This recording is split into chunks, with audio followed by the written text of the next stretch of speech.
clicking. And now it's time to put together 40 solid minutes on both sides. Tonight, it's Fordham and NJIT, next on 90.7 FM. Hello everyone, and welcome inside Rose Hill Gym as we get set for some Wednesday night hoops from the Bronx. Tonight, it'll be the Highlanders out of NJIT making the drive over from Newark to face your Fordham Rams. I'm Miles Grossman alongside Kris Pursiainen. And Kris, Fordham coming off a tough loss against Tulane last time out, and just a few days later, they'll have an opportunity to right the ship. Yeah, Miles, the Fordham offense more active over the last 3 games than any of the games before. 67 points per game over the first 5 games of this season. 84.7 points per game over the last 3. So the Fordham offense coming alive, making a mark for itself. However, the defense as well, a season high of 18 steals against FDU, 3 of the 4 past games, double-figure steals, as we talked about with Coach Ergo. So lots of success recently for this Rams team. Even if they didn't get the win against Tulane, they're playing more of their style. Absolutely, Kris. It seems to be a program trending in the right direction. It's the Fordham Rams at 4-4 and the NJIT Highlanders at 1-6. Before we get underway from Rose Hill Gym, we caught up with Keith Ergo at shoot-around this afternoon. Have a listen. Miles Grossman, Kris Pursiainen, joined by Fordham men's basketball head coach Keith Ergo. Coach, this early December stretch is pretty grueling. Last time out, Tulane, a top 100 program, and then this weekend, North Texas is certainly in that conversation, and St. John's as well. While NJIT isn't as intimidating as those others, tonight feels like an opportunity to build some confidence. In terms of what you guys can get out of tonight, how are you and your staff viewing this one? Yeah, I mean, I don't pay attention to anything but tonight. I mean, college basketball is a totally different world, and Grant Biltmeier is a tremendous coach. He's building something, and he's trying to instill a culture. And I know how hard they're going to come in here and play. I've watched a lot of their games. Some of them were very close. They went on the road at George Mason, cut it to 6 with about 3.5 minutes to go. They can make a ton of shots out of nowhere, which they did. I think they hit like 8 threes in the second half alone against George Mason. So we don't take anybody for granted. Right, we have to continue the process each and every day. I couldn't even tell you when I know Sunday, the Barclays and all that kind of stuff, but I haven't even thought about that. So we're focused on tonight. Our goal, it doesn't matter again who we're playing. It's about us making sure we continue the process of trusting each other, getting better on both ends of the floor, with timing, spacing. We have to do a much better job defending without fouling. So all of those, regardless of who the opponent is, that's about us. Coach, you guys are averaging 84.7 points per game over your last 3, about an 18-point increase from the average of the 5 games before. The offense is alive. What has led to that? Was it a shift in game plan, or do you think that you guys are just executing on your concepts better, getting more experienced as a squad? Yeah, it's a little bit of both. We've added some things, but we've also gotten more and more comfortable with each other. We've added some more continuity, which kind of gets our guys in spaces and puts them in spots that are a little bit more consistent and easier, especially for younger guys at this stage, to remember where they're supposed to be and when they're supposed to be there. But you know, the reality is we're also taking care of the basketball.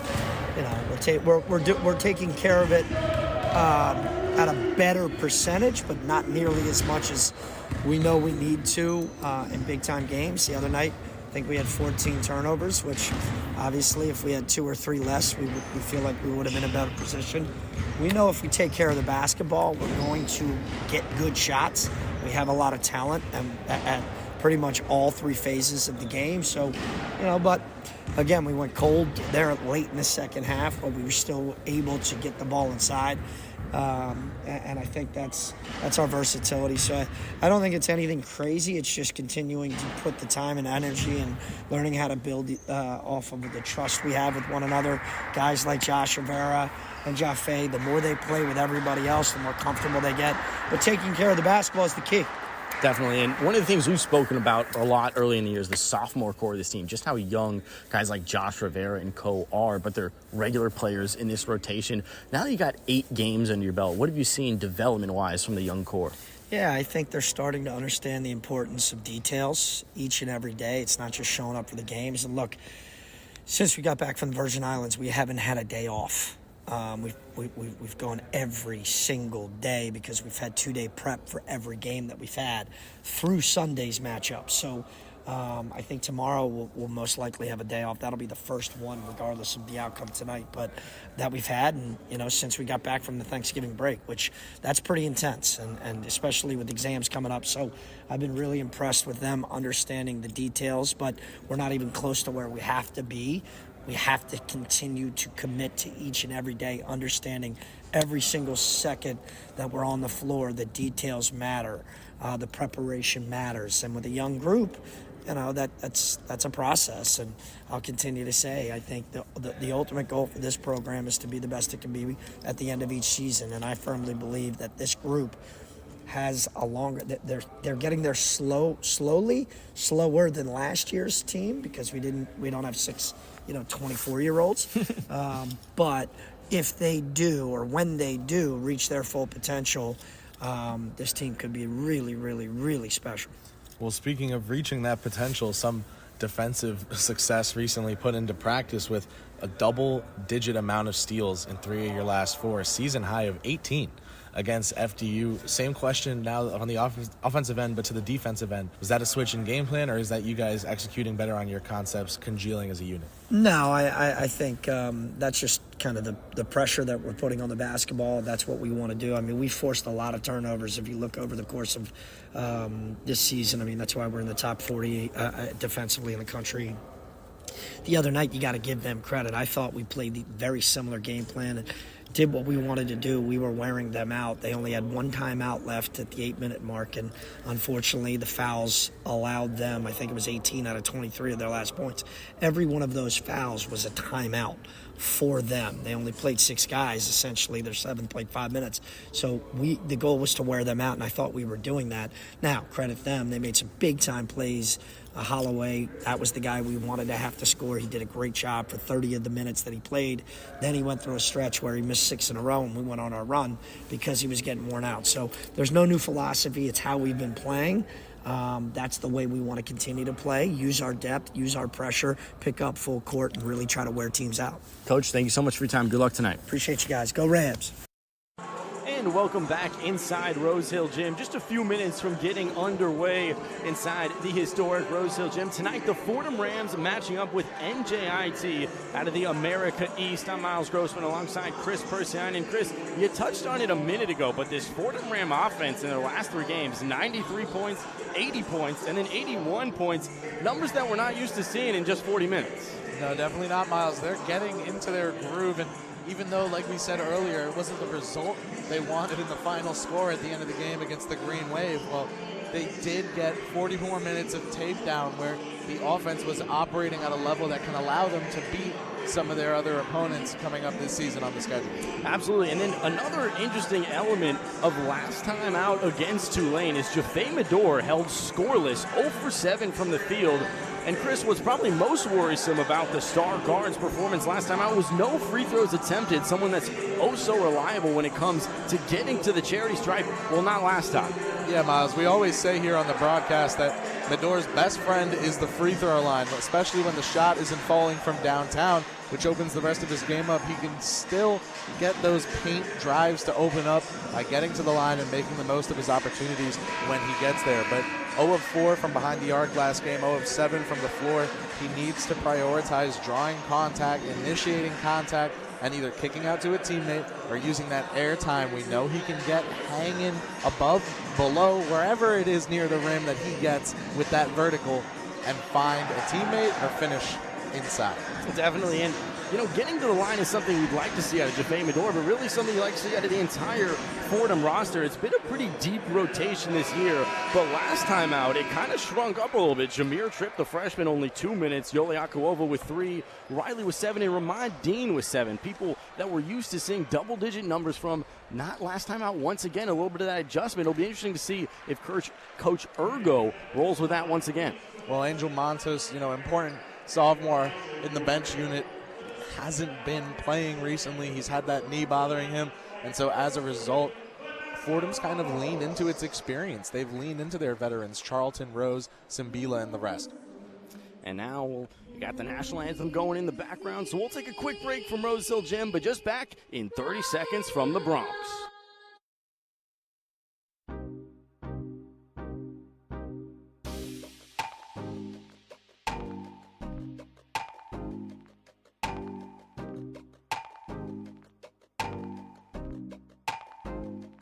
Hi, this is Michael Kay, WFUV class of 1982. WFUV is your home for all things Fordham athletics, with live coverage of Fordham football, Fordham men's and women's basketball, in addition to our Saturday show, One-on-One. Stay right here on 90.7 FM for all things WFUV Sports.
So just wrapped up our national anthem here from the Bronx. And Kris, let's take a peek at those starting lineups for the visiting NJIT Highlanders. Getting going with the backcourt, it's Sebastian Robinson, the freshman guard, a high pedigree high school career, 3 state championships in the state of New Jersey, 3 different high schools. And he's gotten a start in all 7 games at NJIT, an impressive start to his college career. And he's followed by Makai Gray, the senior guard out of Montrose, New York, only 4 points in last time out contest, falling at the hands of FDU. But he's a reliable part of this starting lineup. And then one of the many focal points of this NJIT Highlander lineup is Adam Hess, the graduate student out of Westlake Village, California. He's on his 5th college, and last year he led the America East in 3-point field goal percentage at 43.4, a true sharpshooter.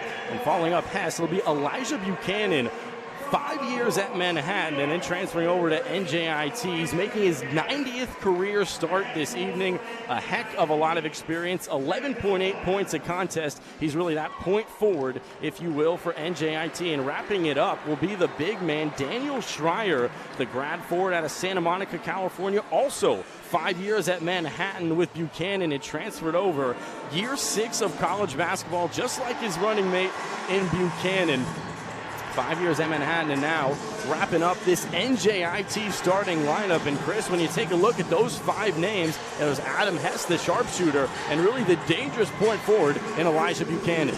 Yeah, Miles, offensive versatility is going to be the name of the game today for NJIT. We know the Fordham Rams absolutely love to run perimeter shooters off the line. We saw them do it to Hunter Jack Madden on Abilene Christian.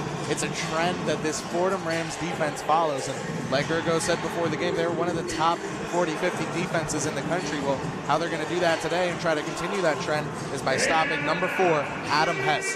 He's the sharpshooter, like you said, led the America East Conference in 3-point field goal percentage last year with 43.4% being his conversion rate from beyond that 3-point arc. And he's going to be the Rams' #1 defensive focus. Definitely, Hess is a problem. And not just Hess, it's really the 3-point shot in general. If you're going to lock down these NJIT Highlanders, you're going to play some solid perimeter defense. And now let's take a look at the other side. Your Fordham Rams, not much changes. It's Jaffe Medora, as we touched on, 0 points last time out against Tulane, but he'll continue his starting point guard spot.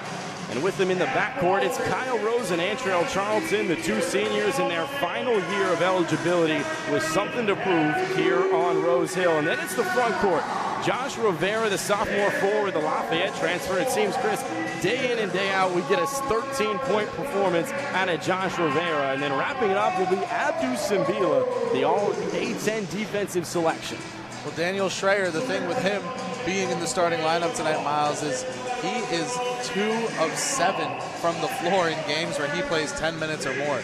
So someone who's filling in at that 5 spot for NJIT tonight, not necessarily someone who makes the most of his offensive opportunities. He did, however, in just 7 minutes against Wagner, turn in 7 points and 7 rebounds. So Schreier, someone who can be productive, just needs to get consistent level of play. We'll see if he can reach that against the Rams. And the NJIT Highlanders are led by first-year head coach Grant Billmeyer.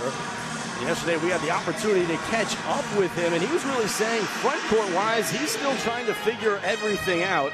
Daniel Schreier will get his first start of the campaign, the 6th-year student. And he's tried a lot of things. He started Goldberg in the starting 5, a 6'4" freshman. He didn't hang down low, and now you see the change. So it'll be the Fordham Rams standing at 4-4 in their home whites. Moving right to left, and NJIT in their bright red roads moving left to right. Daniel Schreier getting his first career start as an NJIT Highlander in the center circle to tip with Abdu Simbila. All set to go from Rose Hill. It's the 1-6 Highlanders and the 4-4 Rams. Simbila tips it back to Jaffe Medor. He'll save it on the near sideline and cross the block F. Fordham the first offensive possession here on this crisp Wednesday night from the Bronx. It's Medor on the block F, crisscross dribble drive on the right side. He hangs in the air, and there's the scoop lay with the left hand. Fordham on the board first, 2-0, 20 seconds in. Just what we spoke about before the game, Miles. Medor putting pressure on the paint and hanging in the air so he can finish at the rim. Scoreless last time, already 2 on the board for Jaffe Medor. Here's Sebastian Robinson on the block F for NJIT in their bright reds. He crosses between the legs with Kyle Rose on him, and Kyle Rose bumped him with the left hip as he hit the deck, top of the key. It'll be the foul on the floor, far sideline inbound, NJIT. First foul of the evening called on either team. It's Kyle Rose picking up his first, and you want to watch that if you're the Fordham Rams. He's your star perimeter defender, just moved into 10th all-time at Fordham in steals with 164. So Makai Gray bounces down low for Adam Hess on the far side. Spins around with Abdu Simbila on him. Kicks high post for Sebastian Robinson. The extra pass near side. Elijah Buchanan near side forecourt. 2 dribbles with the left hand. Crossover on rolls. Top of the key and rattles home the 3-point shot right over Kyle Rose. NJIT on top 3-2. So a minute in and a 3-2 start for the visiting Highlanders as Jaffe Medor will have it in the right side forecourt. Waist-high dribbles with the right hand, hands off for Antrell Charlton. Dishes left side for Rose, extra pass down low. Medor will fake the 3 on the second time, and he rattles it all the way around, about as deep as you can get before it pops out there. And it bounces out of play on the baseline. Back NJIT's way with a 3-2 lead, about a minute and a half in. Let's go back to that NJIT offensive possession, Miles. Shot clock winding down. They needed a bucket. They get it to Buchanan, the hometown kid from the Bronx, a 39% three-point shooter this season. Reliable for them. Hess fakes the transition triple, will drive and find his teammate in Schreier. An easy finish from the right block and a 5-2 start for the visiting NJIT group. Kyle Rose will cross the timeline here, center court. Dribbles with the left hand and flips it near side for Jaffe Medor. Medor to set up the offensive possession. 18-16 and ticking first half. It's a 5-2 Highlander lead. Right corner, Kyle Rose will pop the triple and rattle it in. All knotted up at 5 apiece, 2 minutes in. Hess upset there. He had a hand right in the face of Rose, and it wasn't enough to contest the shot. Elijah Buchanan dishes high post. Now Sebastian Robinson crosses over, hands back to Buchanan. Dribble drive from the right side for Buchanan, and it's swatted away by Abdu Simbila. Jaffe Medor will come down with it. 5 all here. Jaffe Medor dribble drive left side, and the foul on the floor. This time Sebastian Robinson caught in the illegal defensive positioning. What you love about the block from Simbila, Miles, is you can tell he's a senior. Now, freshman, sophomore year Abdu might have sent that out of bounds, but senior Abdu knows to keep it in bounds and create a transition opportunity for his team. So it's the baseline inbound for the Fordham Rams in the offensive half. 5 all with 17:42 left in the first half. Jaffe Medor curls around right elbow, takes the handoff from Simbila, kicks high post. Rivera fakes the 2. Now he'll pop and he'll bank it in from 18 feet.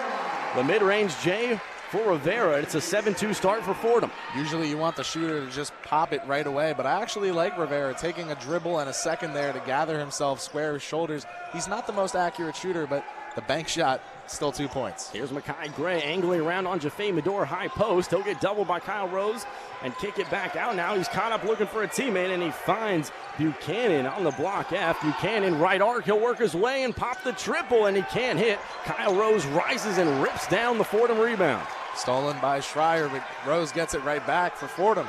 7-2 Fordham. Jaffe Medor, top of the key. Kicks down low. This time it'll be Abdu. It's poked free, and last two touch Buchanan, pardon me, and they'll flip that call right back over. They'll say last touch Abdu Simbila. Going back NJIT's way. It's a 7-5 lead for Fordham. 16:50 remaining first half. So the full court pressure from the Fordham Rams. Jaffe Medor guarding Sebastian Robinson in the backcourt. Robinson pushes off with the left hand. The crowd wanted the call. They won't get it. Now it's Robinson with his back to the basket on the block F. Jaffe Medor applying the pressure with his left arm. Knee-high dribble behind the back now for Robinson. Robinson cuts in, looks to go to work, and it'll be the offensive foul. Robinson leaned in on the shoulder and going back to the Fordham's way. Medor playing the referee's game. Some light theatrics there. Selling the contact a little bit, but it worked. They didn't call the first. The second goes the Ram way. So the Fordham Rams able to force the turnover here with 16.5 to play in the first half. They have the basketball and a 7-5 lead. A little bit of full court pressure for NJIT as Antrell Charlton will cross the timeline on the near side. Waist-high dribble with the right hand. He's got two on him. Looks like that zone defense for NJIT as Jaffe Medor will recover the pass, kick it down low. To Antrell Charlton, left corner, extra pass, and inside for Abdu Simbila. Beautiful offense and a 9-5 lead for Fordham. Tough play for Fordham. Almost turned the ball over about 3 different times, but end up with an open dunk for Simbila. Always a welcome sight for the Ram coaching staff. And Tariq Francis, the backup point guard, has just checked in. He'll walk it up now on Jaffe Medor and draw some contact on the right arc. This one's surely on the floor, and with 15:51, that will take us to our first media timeout. Fordham, a 9-5 start here at home. Certainly a slow start here in the Rose Hill Gymnasium. Nothing crazy high pace, but the Rams are doing a good job executing thus far, taking care of the ball, not turning it over, and making sure that besides that late three from Buchanan, NJIT hasn't really gotten any shots that you think they like. So Fordham Rams 9, NJIT Highlanders 5. And with that, we'll send it to a quick break. You're listening to Fordham Rams men's basketball on WFUV Sports.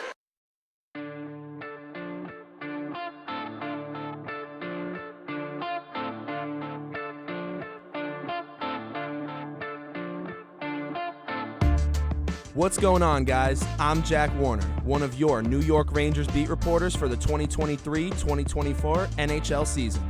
I'll have you covered all season long as New York looks to bring a Stanley Cup back to the Big Apple in Peter Laviolette's first season as head coach. Follow me on Twitter at Jack_Warner23 for live game updates, post-game media availability, and all things Blue Shirts.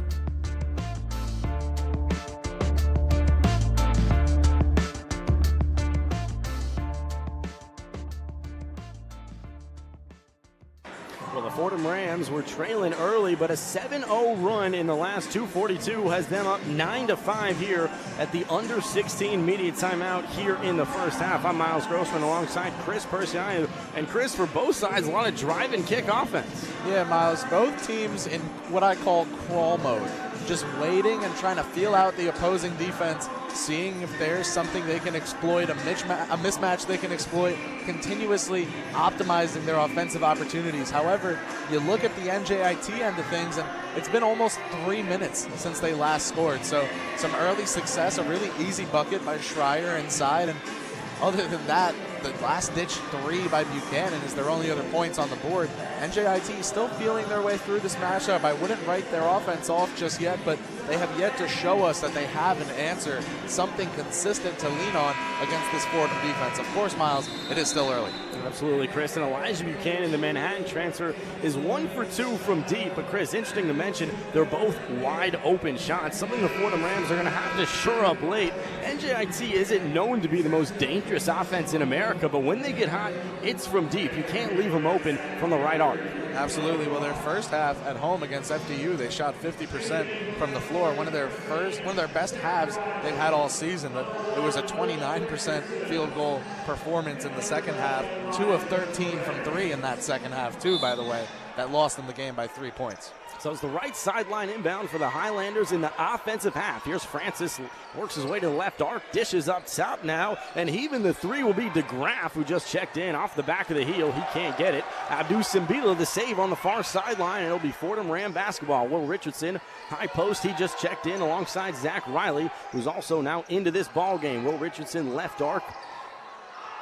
He dribbles, loses control, regains left arc. Abdu Simbila offers the screen. He'll spin around and look for Elijah Gray, but it's picked off by Buchanan. NJIT in transition now. 9-5 Fordham. They'll slow up the possession, and the Fordham Rams able to shut down the fast break. 15-11 in ticking. Here's Francis on the block F, angles his way to the left arc. Takes the DeGraff screen at the high post. The lob and jammed home.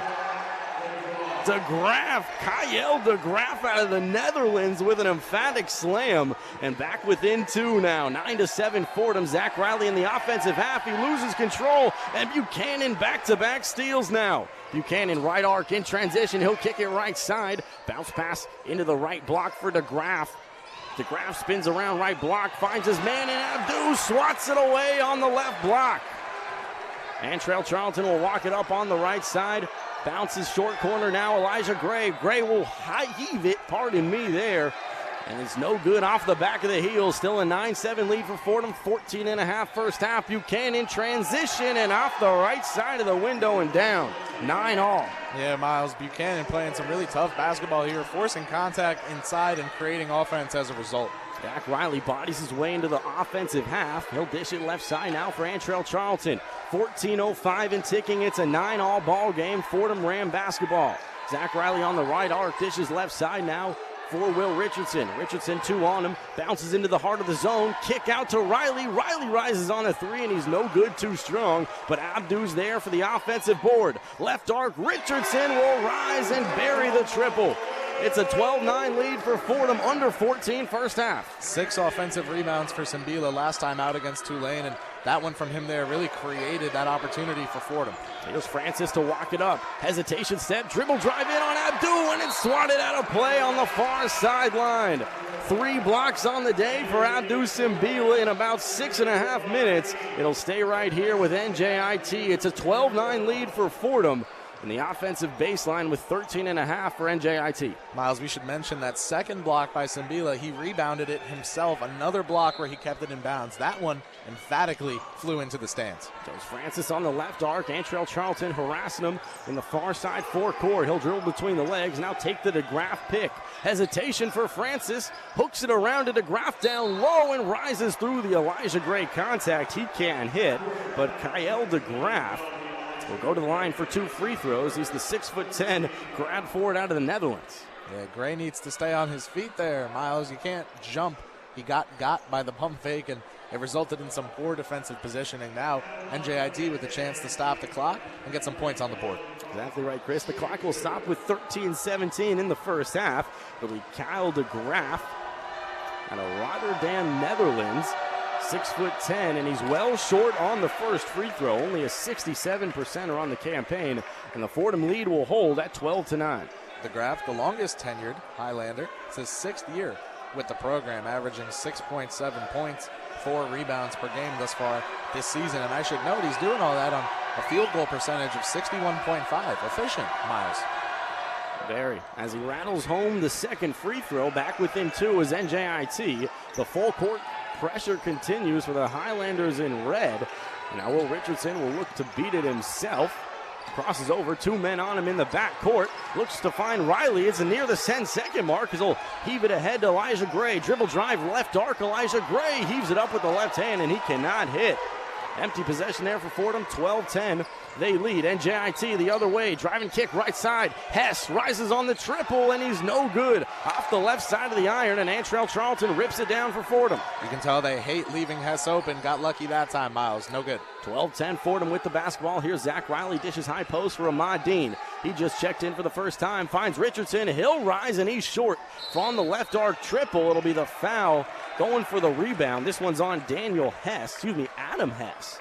It'll stay right here with Fordham at a 12-10 lead, 12:37 remaining in the first half. Ramad Dean, that won't show up on the stat sheet, but he went flying in for that rebound, Miles. Almost looked like, I couldn't even tell you. A bat maybe just appearing out of the shadows there, created and drew some contact, and Fordham gets to keep the ball. So it's the baseline inbound in the offensive half for the Fordham Rams in white. Dean finds Richardson, high post, bounce down low to Dean. Dean spins around and finishes from the left block. 14-10 Fordham, 12.5 first half. It's always nice for Fordham when Dean gets involved in the scoring aspect of things. He's out there for his defense and his rebounding, but you'll take the points. Francis transition, triple top of the key, rattles around and out. It looks like Josh Rivera had the last touch going for the rebound. It'll stay right here with NJIT. 14-10 Fordham, 12-18 to play in the first half. Looks like we'll have some substitutions. Goldberg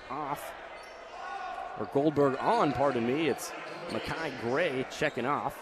That'll be the offensive baseline inbound for NJIT. Here's Hess kicking right side to Graff. He'll pop the three immediately, and he's well short from the right side. He'll bounce out of play on the baseline. Fordham basketball. Hess mouthed to DeGraff before the inbound, I got you. He saw he was open. DeGraff unable to capitalize on the opportunity. Rivera is who needed to close out there. 12-10 and ticking. Zach Riley will look to beat the full court pressure. He'll find Richardson. Richardson dribble drive in from the right side, and he'll rise and he'll miss the layup. Goldberg rips it down now, and Goldberg the rebound for NJIT. 14-10 Fordham. NJIT in the offensive half. Here's Heff. Stuck in the left corner. He'll dish it up top for Francis. Francis will slow it down and take the pick from DeGraff. Francis works his way to the right arc, and he gets it swatted away on the drive by Rivera. Antrell Charlton in the offensive half, back the other way for the Fordham Rams, and he'll draw some contact down low. It'll be two shots for the JUCO product, Antrell Charlton. Nice job by Charlton there, making the most of the defensive presence he saw in the paint. Hop step into the shot so that even though he couldn't get any sort of accurate layup attempt up, he was able to draw a whole lot of contact. So when we come back, it'll be two shots for Antrell Charlton. A 14-10 lead for the Fordham Rams at our under 12 media timeout. And with that, we'll send it back to our Rose Hill studios for a scoreboard update with Brendan Shorey. The one-on-one scoreboard. Looking around the A10, LaSalle trails Loyola Maryland 29-27 at the end of the first half. Davidson plays host to Campbell tonight.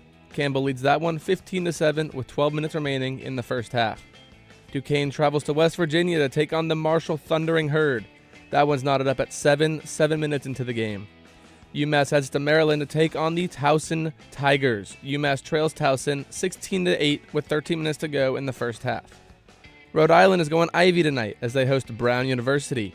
URI leads that one 14-11 with 12 left in the first. DC is in trouble as American University is behind St. Joe's 14-6 with 14 minutes remaining in the half.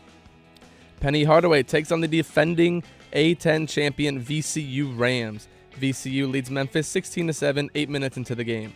The Bonnies tour one of the world's greatest wonders as they travel up to Niagara University. The Purple Eagles are beating St. Bonaventures 8-4, 15 minutes to go. It's a battle of the Bees as the Billikens take on the Bulldogs in Iowa. That one starts at 8. Staying in Iowa, Richmond and Northern Iowa duke it out later. That one also starts at 8. Today's matchup between Dayton and UNLV has officially been canceled. Shifting over towards top 25, New York's own Long Island University has an uphill battle tonight against number 15 Miami. The Canes are destroying LIU 17-0 with 15 to go. Hook'em. In a battle between ranked teams, number 12 Texas tips off against number 8 Marquette at 8. Everything is bigger in Texas, especially the rivalries. Rice travels to take on number 3 Houston at 8. In a battle for South Carolina, the number 24 Clemson Tigers host the South Carolina Gamecocks. That one tips off at 8. Get ready to flex the wrists. Just kidding, that's the other Colorado school. Number 13 Colorado State looks to keep their in-state success going as they entertain Denver's attempts to make it a game. That one starts at 9. With the one-on-one scoreboard, I'm Brendan Shorey.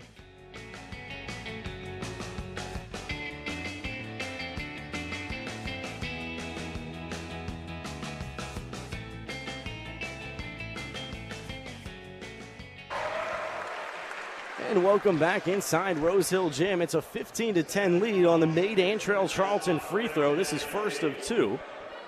And Antrell Charlton been very active as of late. Tied his career high last time out with 18 points. And Charlton rises, and he's too strong on the second of 2 free throws. Hess rips it down, but Richardson rips it from his hands. And the Fordham Rams earn another possession. It's 15-10 Fordham, 11:30 and ticking. Jaffe Medor on the block F, dribbles with the right hand.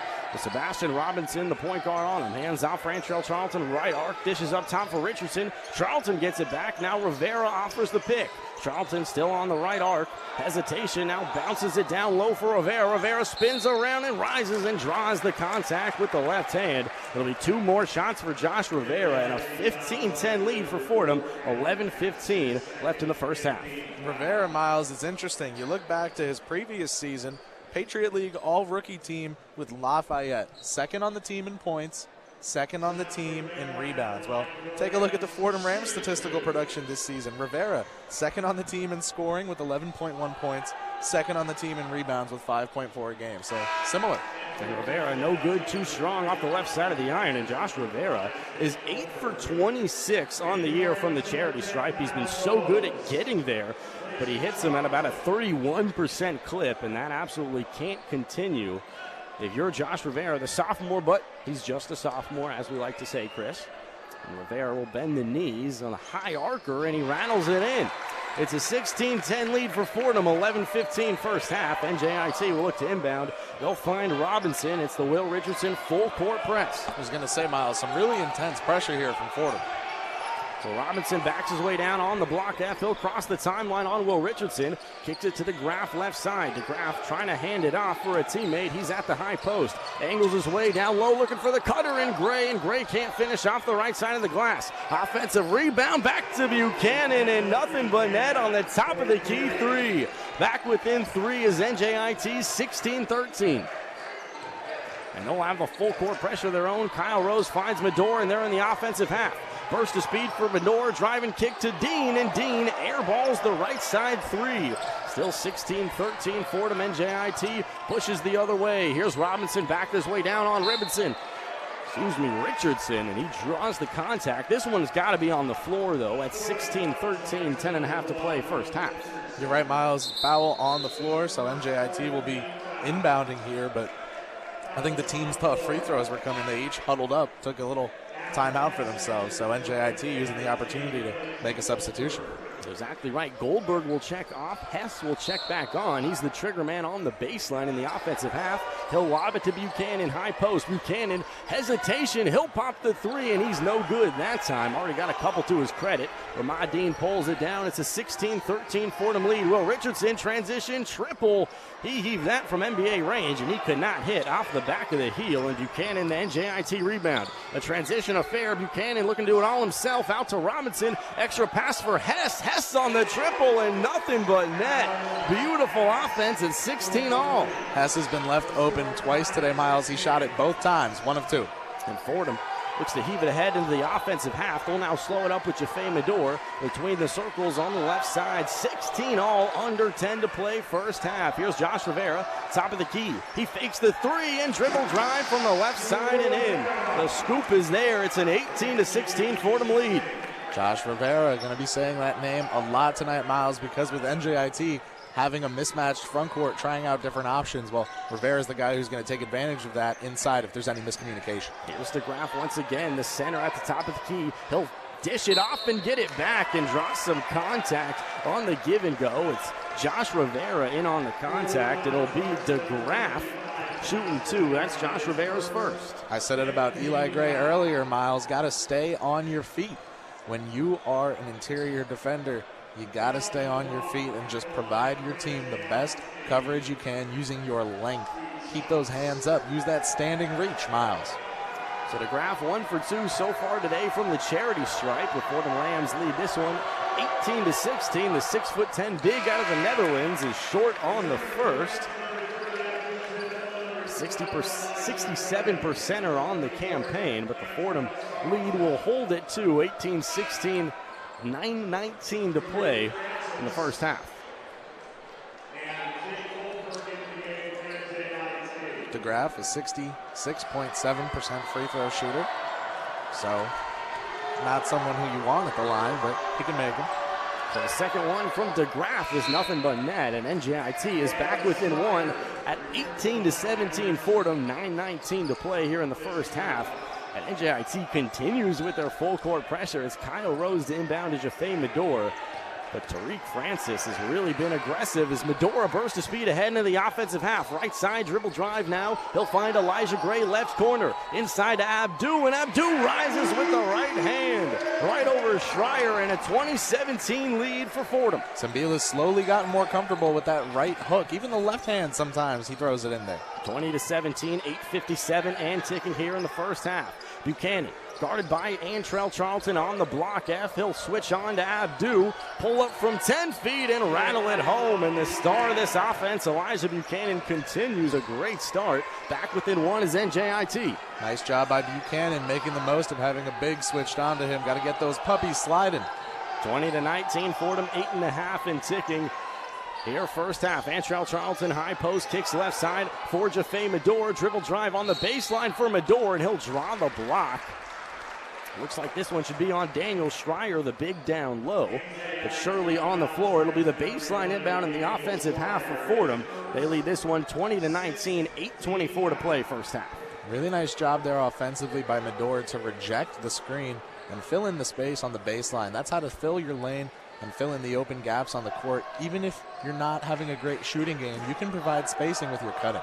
So Jaffe Medor catches the lob on the right elbow. He'll drive in and hesitate and finish off the right side of the window, 22-19. And about a second of hang time in the air while he did it, Miles. Like we said twice in this broadcast, now a third time. That's how he's going to make his money tonight.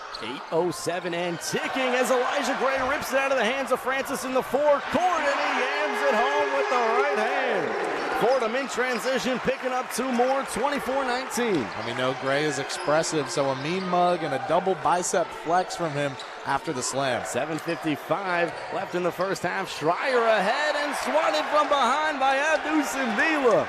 Jaffe Medor will walk it up now for the Fordham Rams, 24-19. The transition triple is no good off the right side of the iron. And Francis will pull down the rebound for NJIT. The Rams couldn't convert off the play, but that was Simbila's fourth block of the night, Miles. 24-19, Fordham leads. Right side, Gray, transition, triple. He can't hit this one off the left side of the iron, and the other Gray, Elijah Gray, pulls down the Fordham rebound. 24-19 Fordham. Jaffe Medor, driving kick, up top, Elijah Gray, the triple, yes! Nothing but net from the top of the key, and it's 27-19, and that will force the head coach, Grant Billmeyer, timeout. Yeah, Miles, Eli Gray heating up here in the Rose Hill Gymnasium. He is not a floor spacer for this team, and as a result, opposing defenses choose to leave him open, but slowly this season, he's learned to make the most of those opportunities. Came into tonight making a third of his shots from downtown. So Fordham 27, NJIT 19, and that will take us to our under 8 media timeout. You're listening to Fordham men's basketball on WFUV Sports.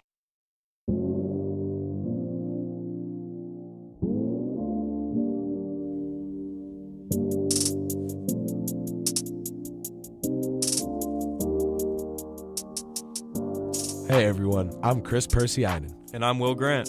And we're two of the hosts for WFUV's very own basketball podcast, Pick and Pod. Tune in weekly for updates on our takes of the latest around the NBA and exclusive insight from our very own Knicks and Nets beat reporters. We'll have you covered on everything from all of the NBA's latest drama we know and love, to debating all year long which team will get to lift that golden Larry O'Brien in June. Don't miss a beat from the hardwood on WFUV's Pick and Pod.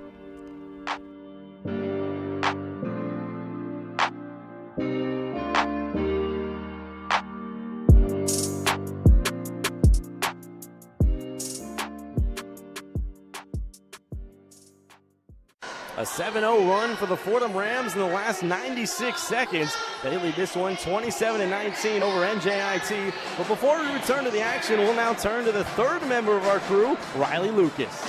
Thanks, Miles. Going into the start of the game, NJIT has really showcased their ability to take these wild shots from anywhere. Coach Ramon really emphasized the importance of staying on a man-to-man coverage because of this. You don't always have to go help your teammate. Guard your man and stay on him. So much more was discussed on the bench after this. You had guard Antrell Charlton stepping up and saying, it's time to play hard. We got to wear them out, and really emphasizing the point of defending without fouling. That's something this team has struggled with in the past, but this game, it looks pretty good thus far. Back to you, Miles. Thank you so much, Riley, and you're exactly right. The Fordham Rams haven't haven't done their best job of closing out on three-point shooters. It's been a bit of an issue. Left Hess open. He was able to capitalize. Buchanan has been able to capitalize from deep. And if they're going to continue that trend, NJIT is only going to get hotter. Well, you have to think who Coach was talking about was indeed Adam Hess. The play on which he made his second the play on which he took his second three-point shot of the night, the first make for him, was a play on which Fordham helped a pass away. So you need to stay with your man to execute Ergo's defensive concepts, and them not doing that is what led to the shot from Hess. So all set to get back underway here from Rose Hill Gym. It's a 27-19 lead for your Fordham Rams here at home. It's Sebastian Robinson now to walk it up for NJIT in their Road Reds. He dishes left side for Buchanan, and it'll be the reach-in foul on Aintrell Charlton. About 35 feet from the basket, and a silly one, and it looks like it'll just be the far sideline inbound. And Kyle Rose ran right to the rim to hit the shot taken after the buzzer out of the net. He's the enforcer for this team. Coach Ramon told us after last game he's the heart and soul of the defense. So the Fordham Rams look to be in a little bit of zone now as Robinson will have it. Top of the key three, and he nails it. Back within 5 now, 27-22, under 7 to play, first half. Kyle Rose will look to walk it up and beat the full court pressure himself. Rose the waist-high dribble from the left side. He'll find Medor, top of the key. Hand off for Aintrell Charlton, back to Rose, left side. Looking down low, Elijah Gray down low, and he'll finish from the right side. A pretty spin around and a 29-22 Fordham lead. Yeah, Eli Gray making his money in the paint tonight. He's efficient inside when he wants to be, and he takes the right shots. So Robinson caught up in the near side forecourt, finds Hess. Hess wrestles it away from Kyle Rose, and he'll dish it high post now. Sebastian Robinson on the lob. Buchanan, right side Hess. He'll heave the triple, and he's around and out there. Abdu Simbila pulls down the Fordham Ram rebound. Here's Kyle Rose. 6:02 and ticking first half, 29-22 Fordham. Jaffe Medor, right arc, dumps it down low, and the foul on Abdu Simbila as he rose from the left block. Good job by Simbila, drawing the contact, and the shot didn't go in, but he got an earnest attempt. So there'll be 2 shots for Abdu Simbila, his first 2 of the day. He's a 72.7%er. And a key for the Fordham Rams is you don't have to draw more fouls than your opponent, but you got to be in the ballpark. Yeah, Miles, it's not about playing the exact number. It's not about making sure every game you draw more contact, because if your shots are going in from the perimeter, then play that game. So Abdu is short and right on the first free throw. The Fordham lead will hold at 29-22 with 5:56 to play first half. And the senior forward out of Cameroon will have one more opportunity. Simbila with 4 and 5 already today. 4 points, 5 rebounds. That is, so productive outing for the forward so far. So the high arcer from Simbila rattles around and in. It's a 30-22 lead for Fordham here. 5:55 first half. Make that 5 and 5. So Buchanan, far sideline, dishes up top for Robinson. Right side Hess, right corner, skip past far side. Gray will rise on the triple, and he can't hit that time. Jaffe Medor tips it to Charlton, and the Fordham Rams in the offensive half. 30-22, 5.5. Charlton transition, pulls up from the left elbow, and he cannot hit. Off the back of the heel, Sebastian Robinson the other way for NJIT. 30-22, Fordham. Buchanan high post. He's got the pressure from Abdu Simbila. He looks to drive in, floats it up for DeGraff, and DeGraff gets all knotted up there with Jaffe Medor, and they'll call this one on Jaffe Medor from the right block, and it's his second of the day, but not necessarily where you want your 6-foot point guard to be caught up. And Coach Ergo not happy with Eli Gray right now. He's telling Eli, stay with your man, and Gray turned around, went back to talking with his teammates. Ergo, very frustrated by Gray not wanting to listen, immediately turned to Josh Rivera, told him to get in. There he is at the scorer's table, and you can bet Eli Gray's going to be coming out here. Absolutely. So DeGraff will compose himself. He's been getting to the line with efficiency, and he hits the first. DeGraff already his 5th free throw attempt, and you're exactly right. Elijah Gray checks off, and immediately when you see the 6-foot guard Jaffe Medor on 6'10" DeGraff in the right block, you think, well, something happened here. Yeah, not what Fordham wanted defensively. And there's Eli Gray talking to Coach Ergo on the sideline. Like I said, Miles, Ergo was trying to reach him earlier. needed to bring him to the bench to get the message across. So DeGraff attempts his 6th free throw of this first half, and he nails it. It's a 30-24 lead for the Fordham Rams. Looks like Jeffrey Akintolu will check in for the very first time for NJIT. It's Will Richardson in the far side forecourt to bring it up for the Fordham Rams. He hands off for Antrell Charlton. Now Kyle Rose, high pass on the chest. Here's Kyle Rose, dribble drive, gets caught up, finds Antrell Charlton, right corner. Charlton, a little bit of penetration, and the extra pass. Rivera, he'll rise on the triple, and he rattles it in. 33-24 Fordham. Josh Rivera coming into tonight at just under 30% from beyond the arc. Will get open every now and then, so he needs to be able to make the most of those opportunities like he did right there. 4:45 and second first half. Here's Francis. Driving kick left side. Buchanan will rise on the left side triple. He can't hit. Antrell Charlton, the Fordham rebound. 4:30 and second first half. Kyle Rose, transition three, rattles all the way around and in. And that'll force another Grant Billmeyer timeout, but the three-point shot for Kyle Rose and the Fordham Rams unreal. It's 36-24. Fordham has made 4 of their last 5 field goal attempts, Miles. This is a team on a roll, and the Rams right now, it's not that they can't miss. It's not that their shooters are so hot that these tough contested looks are going in. They've all been open. Fordham's taking their time, executing their plays, and making sure they take the right shots. So on that shot, it's a 6-0 run for the Fordham Rams in the last 51 seconds. They lead this one 36-24 with 4:28 to play here in the first half. And Kris, I think heading into this one, you recognize NJIT as a not-so-strong opponent sandwiched in between a couple of really strong opponents. Tulane last time out in North Texas on Sunday, followed by St. John's. Well, the Fordham Rams have not gotten trapped in any sort of trap game. Yeah, NJIT, a program that's never been to the NCAA tournament. Their head coach, Grant Billmeyer, telling us that he wants to be the first coach to lead them there. So a goal worth pursuing, but realistically, Miles, you look historically at their production in last place right now in the American East Conference. It's not looking too hot for the 1-6 Highlanders, but Coach Ergo told us before the game that Billmeyer is someone who's really trying to build a program down there in Newark, establish a culture, and you're seeing the Highlanders, they are trying to get smart shots, get the ball to their shooters, and create efficient offense. It's just what happens when that first set doesn't work right. I think they kind of crumble a little bit. Need to make sure they're executing the whole 30 seconds of the shot clock. Absolutely, and NJIT is a roster that features 11 newcomers this season, a pair of grad transfers, and then 9 freshmen, and of course, a first-year head coach to go along with those 11 fresh faces. So it's safe to say NJIT is a team still finding their identity, but according to head coach Grant Billmeyer, when they do find that identity, it's going to be that run-and-gun offense. Not really what we've seen early, and you can still really tell that this is a team that's only played 7 games with one another. Yeah, NJIT returning just 5 players from their 2022-23 campaign, and it's showing on the court, Miles. These guys do have talent, but there have been times where they've passed to someone that's not there, where the play isn't exactly getting run how Coach drew it up. So back underway with 4:25 and ticking. It's Makai Gray to rush it up court on the left side for NJIT. 36-24, Fordham leads. Here's the Graf left block. He'll dish it out and get it right back. He's backing his way down on Yole Akuovo, and it's swatted away by Yole.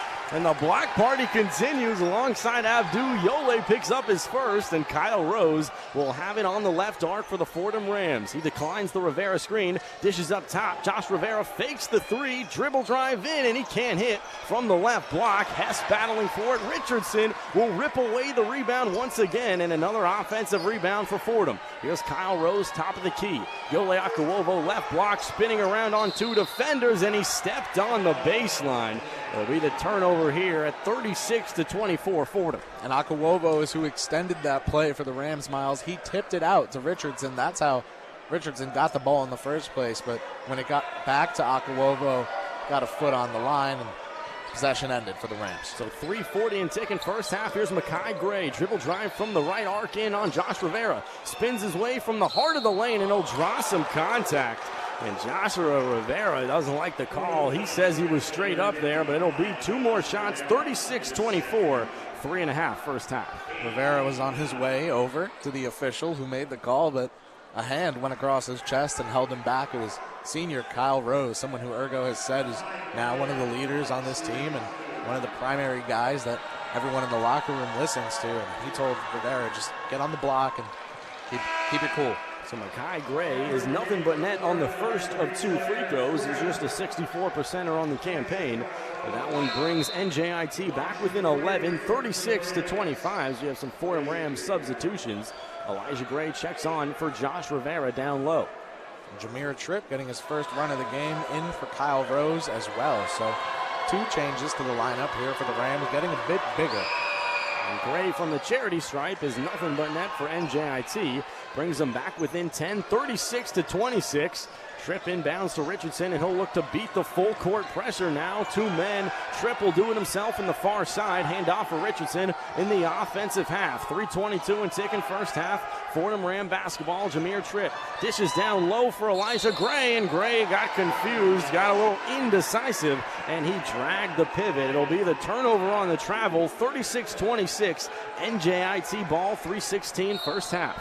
Gray picked up the ball to make a pass that simply wasn't there once he ended his dribble. So had to turn around and resulted in the turnover. Just got to keep your head up and move on to the next play. So here's Elijah Buchanan near side forecourt with Jameer Tripp, the freshman, on him. Driving kick right side. The Gray 3 is nothing but net. My goodness, he was wide open in the right corner. 36-29 Fordham. 2:55 and ticking as Will Richardson will rush up the far sideline, and he'll get his pocket picked. Zach Riley steals it back. It's chaotic, and the reverse is there for Riley. Lose it, regain it, and a deuce for the Fordham Rams, 38-29. So Robinson will cross the timeline on the near side, and Elijah Gray got into it with the graph. And now Elijah Gray is getting a talking to from our near side official. Doesn't look like they'll call anything besides the ordinary foul. And of course they gave him a talking to about, that extracurricular stuff isn't going to hang here, but it's 38-29. There'll be 2 more free throws, or at least the 1-and-1 for DeGraff. Miles, I wasn't on the call for the Fordham game against Tulane, but I know Eli Gray got a talking to from the officials in that game as well. So extracurricular is an issue for Elijah Gray, someone who sometimes allows his inexperience to show on the court. So DeGraff is good on the front end of the 1-and-1. It's a 38-30 lead with 2:37 left in the first half. The 6'10" grad forward is now attempting his 8th free throw of the half. He's 5 of 7 so far and make that 6 of 8, and a 38-31 Fordham lead with 2.5 remaining first half. Yeah, Kel DeGraff really important to this Highlanders team, coming in off the bench and stopping the clock a whole lot. Jameer Tripp, right arc, loses control, regains and finds Will Richardson in the right side forecourt. 2:24 and ticking. 38-31 Fordham. Richardson, high post for Ahmad Dean, kicks it left side for Jameer Tripp, the big-bodied freshman. He'll drive in and finish off the left side of the window. 40-31 Fordham. A lot of spin on that ball, Miles. Seemed like it was going to just drop off the backboard, but it rolled in. Gray dumps it down low, and DeGraff can't jam it home with 2 hands in transition. Fordham Rams will have it in the offensive half. Here's Jameer Tripp to rush it up. Kicks out. Zach Riley can't hit the left side triple. And NJIT and Sebastian Robinson will pull down the free rebound. High arc. He can't hit right there. That was Sebastian Robinson on the top of the key 3, and Fordham Rams will pull it down. Will Richardson, top of the key. Angles his way to the left elbow. Drops it down low for Yole, and Yole will draw 2 from the left block. It's a 40-31 lead with around 96 seconds to play. And Miles, good thing Akawovo stopped the clock there, drawing the foul, because I think your lungs were just about to give out. I mean, so much back and forth play here from the Rams and Highlanders. A lot of transition action, and you're seeing players like Will Richardson and Zach Riley, these scrappy defenders, making the most of it. An interesting note, Kris, we never took our under 4 media timeout simply because there was no stoppage. So still with 1:36 remaining in the half, we still haven't taken our under 4. It's pretty amazing. But 40-31 is the Fordham lead, with Yole Akuwovo rattling around and out on the first of 2 free throws. This is just his 3rd and 4th attempt of the campaign. He's a 50%er at 1 of 2. The grad forward, born and raised in Nigeria, came over to New York, played first at Binghamton, and now he is a Fordham Ram. Yoli Akalova will rise on the second, and he airballs this one well short as it bounces out of play on the baseline. It's a 40-31 Fordham lead with 1:36 first half. Fun fact, Miles, Akalova, more offensive rebounds than defensive rebounds this season. 5 to 4, now I guess 5 to 5. So Tariq Francis will find Buchanan in the far side forecourt. He's double teamed. He outlets to Francis, top of the key. Back to Buchanan on the left. Dark draws 2 defenders. Francis will get it back, fake the 3, dish it to Buchanan. Buchanan will heave it this time, and he's much too strong on the NBA range 3 as Francis pokes it free out of the hands of Jameer Tripp, and Jameer Tripp whistled for the loose ball foul coming off the long 3-point rebound. And this one will be free throws now for NJIT with 1:09 remaining in the first half. Still 40-31. Funny moment there, Miles. Jameer Tripp knew exactly what assistant Henry Lowe was going to say to him about that turnover. He did a hand motion holding an invisible ball with 2 hands at Lowe, and Lowe had done it right back before you even noticed. So Tripp and Lowe and a lot of sync here, very much in lockstep. So Tariq Francis is no good, rattles around and out on the first of 2 free throws, and the Ram lead holds at 40-31, 1:09 remaining. And I don't think this is human error, Kris. We have not taken our under 4 media timeout, and Francis is good on the second of 2. It's a 40-32 lead for the Fordham Rams. 1:07 remaining first half. Here's the freshman Jameer Tripp. He'll hesitate on Francis in the far side and dish it ahead to Riley. Riley into the offensive half. He'll find Richardson, top of the key. Dribble drive for Will Richardson, and he hangs in the air and gets the lay to fall. 42-32 Fordham. Tough finish from Richardson with just one hand as he muscled his way into the paint. So into the offensive half now. NJIT dishes high post, and just saved the backcourt was Francis. Finds Buchanan right arc. Up top for Francis, left side now Gray. Dribble drive from Gray. He loses the basketball. Will Richardson in on the steal. He finds Dean, and Ramad Dean will slow things down, and it looks like the Fordham Rams will pretty much hold for the final shot here. And it looks like Will Richardson will need the timeout. He rushes ahead into the offensive half, and about a 1-second differential between the shot clock and the game clock. It's 42-32, Fordham leads. I'm disappointed in you, Miles, saying Fordham was going to hold for the last shot. You know, it's Ergo's signature. When there's 1 play left before the end of the first half, if he hasn't taken a timeout yet in the game or in a while, he'll call timeout so they can get to the clipboard and draw up that last play. So with that, we'll now keep it right here, it looks like. So it's not a media timeout. Kris, they have foregone the under 4 media timeout. They'll break the huddles in about 5 seconds. And it's a 42-32 lead for the Fordham Rams here with 22.1. The Fordham Rams do have about a 1-second differential between the shot clock and the game clock. It'll be the near sideline inbound for Will Richardson and co. But the Fordham Rams have done this numerous times throughout this season. Stop the clock for the final shot in the first half, and they've come up empty in the vast majority of them. You take a look over at the NJIT bench, lots of clapping hands. So these teammates ready to fire up their defenders for the final possession. So 16 seconds on the shot clock, 17 seconds on the game clock. It's Will Richardson dribbling between the legs here to wrap up the first half at Rose Hill. Down low, Ramad Dean, left corner up top for Zach Riley on the pass. Dribble drive from Zach Riley, hangs in the air, he can't hit. Yoli Akalova, the offensive rebound. He did not get the put back off, and Keith Ergo is awfully frustrated with his Fordham Rams as they head to the tunnel. It's 42-32 at the half, Kris. They lead by 10, but the Fordham Rams staff doesn't look pleased. Yeah, and I wouldn't be if I were them, Miles, even though Fordham has made 3 of their last 4 takes from beyond the arc, and they're doing a nice job of making threes tonight. It's just about everything else that would have me frustrated if I were head coach Keith Ergo. The defensive execution, attention to detail has not been where it needs to be against a 1-6 Highlanders team. And you look as well at the problems that Elijah Gray is having on the court. Well, getting subbed out of the game due to an issue with another player, DeGraff, on the Highlanders, getting subbed out of the game due to defensive miscommunication. And you just don't think the coaching staff is incredibly pleased with where they're at right now. Here's the thing, though. You've got 20 more minutes of basketball to iron these things out, and you've got a 10-point lead going into that second half to kind of rest your laurels on a little bit if it comes to it. Definitely, Kris. So at the half, it's a 42-32 lead for the Fordham Rams. And with that, we'll now turn to our studios back at the Rose Hill Group. It's the halftime show with Jack Warner and Brendan Shorey. The one-on-one halftime report.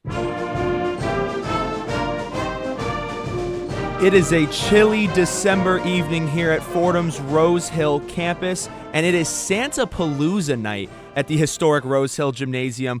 We have reached halftime of tonight's Fordham Rams men's basketball matchup with the New Jersey Institute of Technology Highlanders. This is the one-on-one halftime report. Welcome in. I am Jack Warner, joined alongside by Brendan Shorey. Now, currently, as we have reached the half, the Fordham Rams do lead the Highlanders 42-32, a nice little 10-point cushion reaching halftime. We have analysis. We have some stuff to talk about from this back-and-forth first half, but not before I send it over to my man Brendan Shorey for a one-on-one scoreboard. The one-on-one scoreboard. Glancing around the A10, LaSalle is currently beating Loyola Maryland 38-33 7 minutes into the second half. Davidson is hosting Campbell tonight, and Campbell's ahead in that one 25-21 at the half. Duquesne travels to West Virginia to take on the Marshall Thundering Herd. Duquesne leads that one 39-32, 14 minutes into the game. UMass heads to Maryland to take on the Towson Tigers. The Minutemen trail the Tigers 26-20 with 6 minutes to go in the first half. Rhode Island getting a taste of the Ivy League tonight as they host Brown University. Brown leads that one 32-24 at halftime. The Capital is falling as American University is behind St. Joe's 30-18 at the half. Penny Hardaway and his Memphis team visits the defending A10 champion VCU Rams. Memphis trails that one 22-13, 12 minutes into the game. The Bonnies tour one of the world's greatest wonders as they travel up to Niagara University. The Purple Eagles now trail St. Bonaventures 26-18, 8 minutes to go in the half. With the one-on-one scoreboard, I'm Brendan Shorey. Now, Brendan, the Rams reach halftime with, like I said, a nice little 10-point cushion to work with as they head into the remainder of this game. But it was a very back-and-forth effort from both squads. There were some things we saw from Fordham that I think, are very good things, but we did see some ugly things in this first half. So I thought in honor of Santa Palooza night, I'm going to talk about things that they'd be put on the nice list for from Old St. Nick. So the first thing I want to talk about is I think this Fordham team is really taking better care of the ball in this first half. We know, up until this point, turnovers have been a big problem. They have absolutely strangled the life out of this Fordham offense in multiple occasions. You even saw earlier in the season and earlier matchups, the team recording upwards of 20 turnovers in a game. And even coming off of a tough loss in their last matchup before this one against Tulane, they had 14 turnovers in that game. Could have been a real game changer, in the grand scheme of things, especially in a loss that's under 10 points like it was against Tulane. We look tonight, we reached the end of the first half, 5 turnovers. Obviously not the best. Obviously, you want to you obviously wish there'd be 0 turnovers, as anyone would. However, it does appear that Fordham did spend less time having to make up for pointless turnovers and pointless mistakes in transition like they have in other games. Excuse me. Yeah, I mean, winning the turnover battle is always going to be crucial when you're trying to win a game, and the only way to do that is just to limit the turnovers as much as possible. We've seen this Fordham team turn the ball over a lot this season, whether it's through fast breaks or just throwing the ball out of bounds, missing passes, offensive fouls. I mean, this Fordham team has not been able to take care of the ball very well, and it's led to a lot of empty possessions as well as points off of turnovers for the other teams. And so limiting themselves to 5 turnovers in the first half is going to be it's crucial as long as they keep it up in the second half. And another thing that I think really did stand out in this first half was very good transition offense. You had a couple moments where Fordham had a very quick back-to-back possessions with a lot of scoring in a short amount of time. We saw right around the 8-minute mark, Elijah Gray gets a fast break dunk, beautiful finish at the rim, right-handed slam, throws off a little flex celebration, and then not even a minute later hits a three-pointer from the top of the key. So in the span of under a minute, extends a Fordham lead from 3 points to 8 points. You look a little further on in the half. Josh Rivera enters the game. He enters the game to replace Elijah Gray. Actually, he subbed in for Elijah Gray. Hits a three right away, and then not even 20 seconds later, another transition three-pointer from Kyle Rose. So you're seeing this Fordham offense, while they're not necessarily blowing NJIT out of the water just yet, you are seeing this Fordham offense put together really nice transition offense in short spurts, and you're seeing momentum really sort of push them into places that they want to be. So I think you see energy like that in the first half, and those are things that you definitely want to build on as you move into the second half and the remainder of the game. Yeah, and you mentioned one word I want to highlight. It's momentum. All these transition points, whether it's a transition three, a highlight dunk, anything like that, it's going to build momentum for your team. The team's going to get more into it. The fans that are there are going to get more into it, and it's just going to build. And you look at these fast break points. Fordham's done a good job on offense all year, being able to run their sets and score the ball. But these fast break opportunities, that's what's going to build the lead for you. That's what's going to take that 4-point lead and make it 10 at half. Now, just a quick little look through the rest of the offensive performance from Fordham. Your leading scorer at the half, Josh Rivera. He's 3 of 4 from the field, 1 of 1 from three-point land, 8 points at the half. And it looks like we're watching a bit of a block fest here. Yole Akuovo, Abdu Simbila combining for 5 blocks, 4 of them coming from Abdu Simbila on his own. So you definitely are seeing no short of offense in the first half for this Fordham team. Now, we've gotten some of the positives out of the way. I quickly just want to brush through some of the things I think St. Nick would put him on the naughty list for. Now, 2 problems have really plagued this Fordham team to this point. We already mentioned one of them, that was turnovers. The other thing that this Fordham men's basketball team cannot seem to get away from is putting their opponent on the free throw line. And as we've reached the first half, you have 10 personal fouls, and when you have a scorer, especially like Elijah Buchanan, who entering tonight, he's the leading scorer at the half with 10 points. He's 2 of 6 from three-point land, 4 and 9 from the field. He's averaging 11.8 a game. He's coming off a nice 16-point performance against a good Fairleigh Dickinson team. That is not somebody that you want to be handing free opportunities to score to. Yeah, I mean, we've seen this throughout the season. We saw it last game against Tulane. I mean, Tulane had 42 free throw attempts against Fordham. And now we're here, and Fordham already has 10 fouls. There's 12 free throw attempts against. And, I mean, those are just – you're giving away points at that point. You're giving NJIT – you're giving away free points to them to be able to try and come back and mount a comeback and cut into the lead. Now, it's one thing to be giving the other team too many free throws. Fordham's not even making their own. That's the next thing. 3 of 8 from the free throw line, That can't happen, especially when you have very aggressive scorers on this fast, energetic Fordham offense that are willing to drive to the paint, that are willing to force contact, that are willing to draw fouls. When you are getting those free opportunities to score, to just pad leads, they're free points. They are free throws, Brendan. So this has been a problem that has plagued them the entirety of the year, and it has basically continued into tonight. 37% free throw shooting in the first half. Not at all what you would like to see. But we've touched on some good. We've touched on some bad.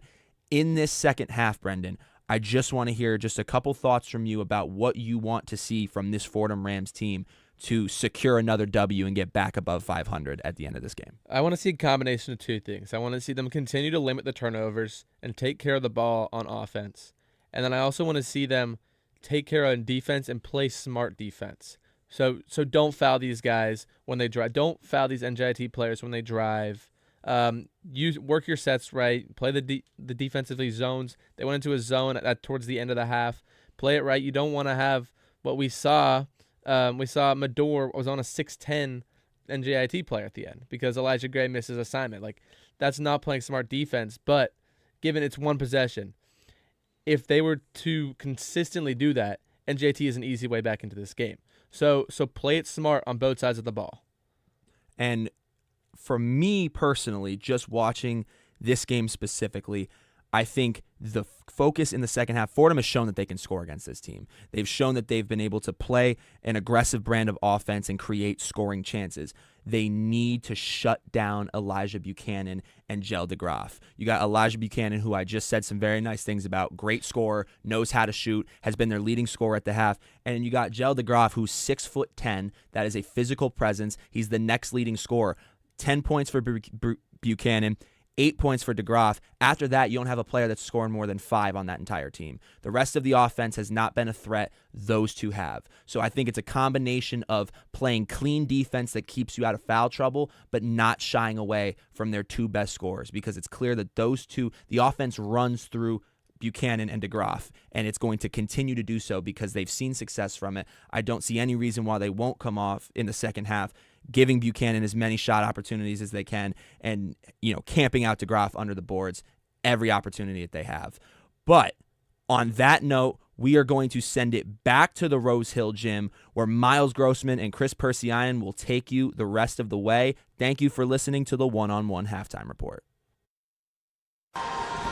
Hello, everyone, and welcome back inside Rose Hill Gym. Just about 3 minutes from getting underway in the second half between the NJIT Highlanders and the Fordham Rams. Before we get underway in half number 2, we'll now turn to the third member of our crew, Riley Lucas.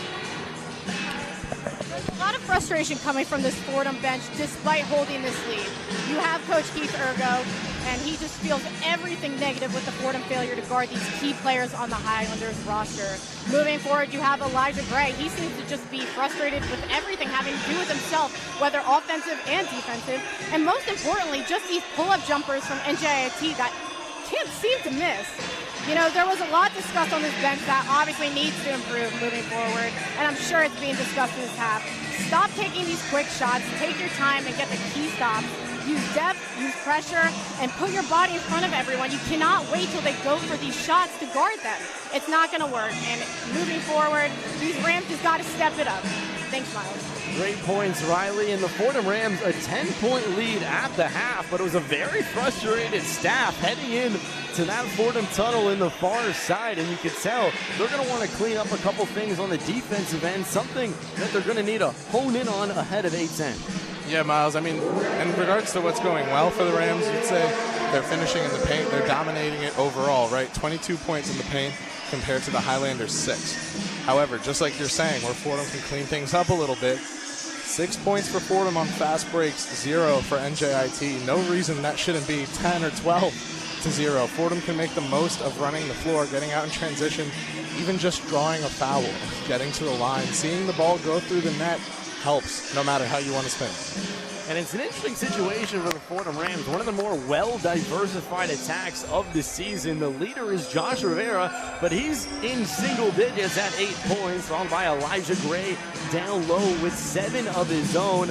Kyle Rose got 6 on the 2 threes, but really no one near double digits. And getting this many names involved is something you'll be pretty happy with. Yeah. If you look at the defensive end, the love's getting shared around too. Will Richardson with 2 steals, Elijah Gray with 1 of his own, and then you got Josh Rivera and Yole Akuwobo each with a block of their own. Abdu Simbila, we know, has the most impressive stat on the whole sheet out of anyone on either team. It's 4 blocks for himself at halftime.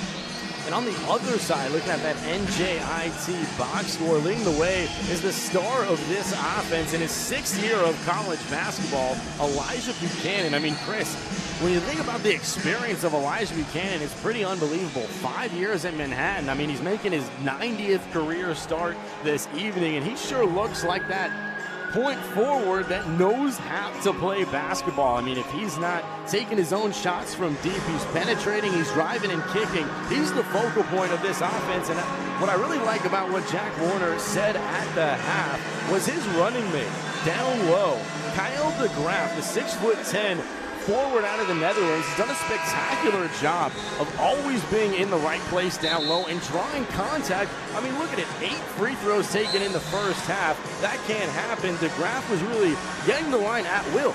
DeGraff looks like a 60-year player, Miles. He knows where to be on the court, especially during plays where things are getting a little chaotic out there. He knows where to position himself to make sure that if there are an easy two to be had, he's going to score them.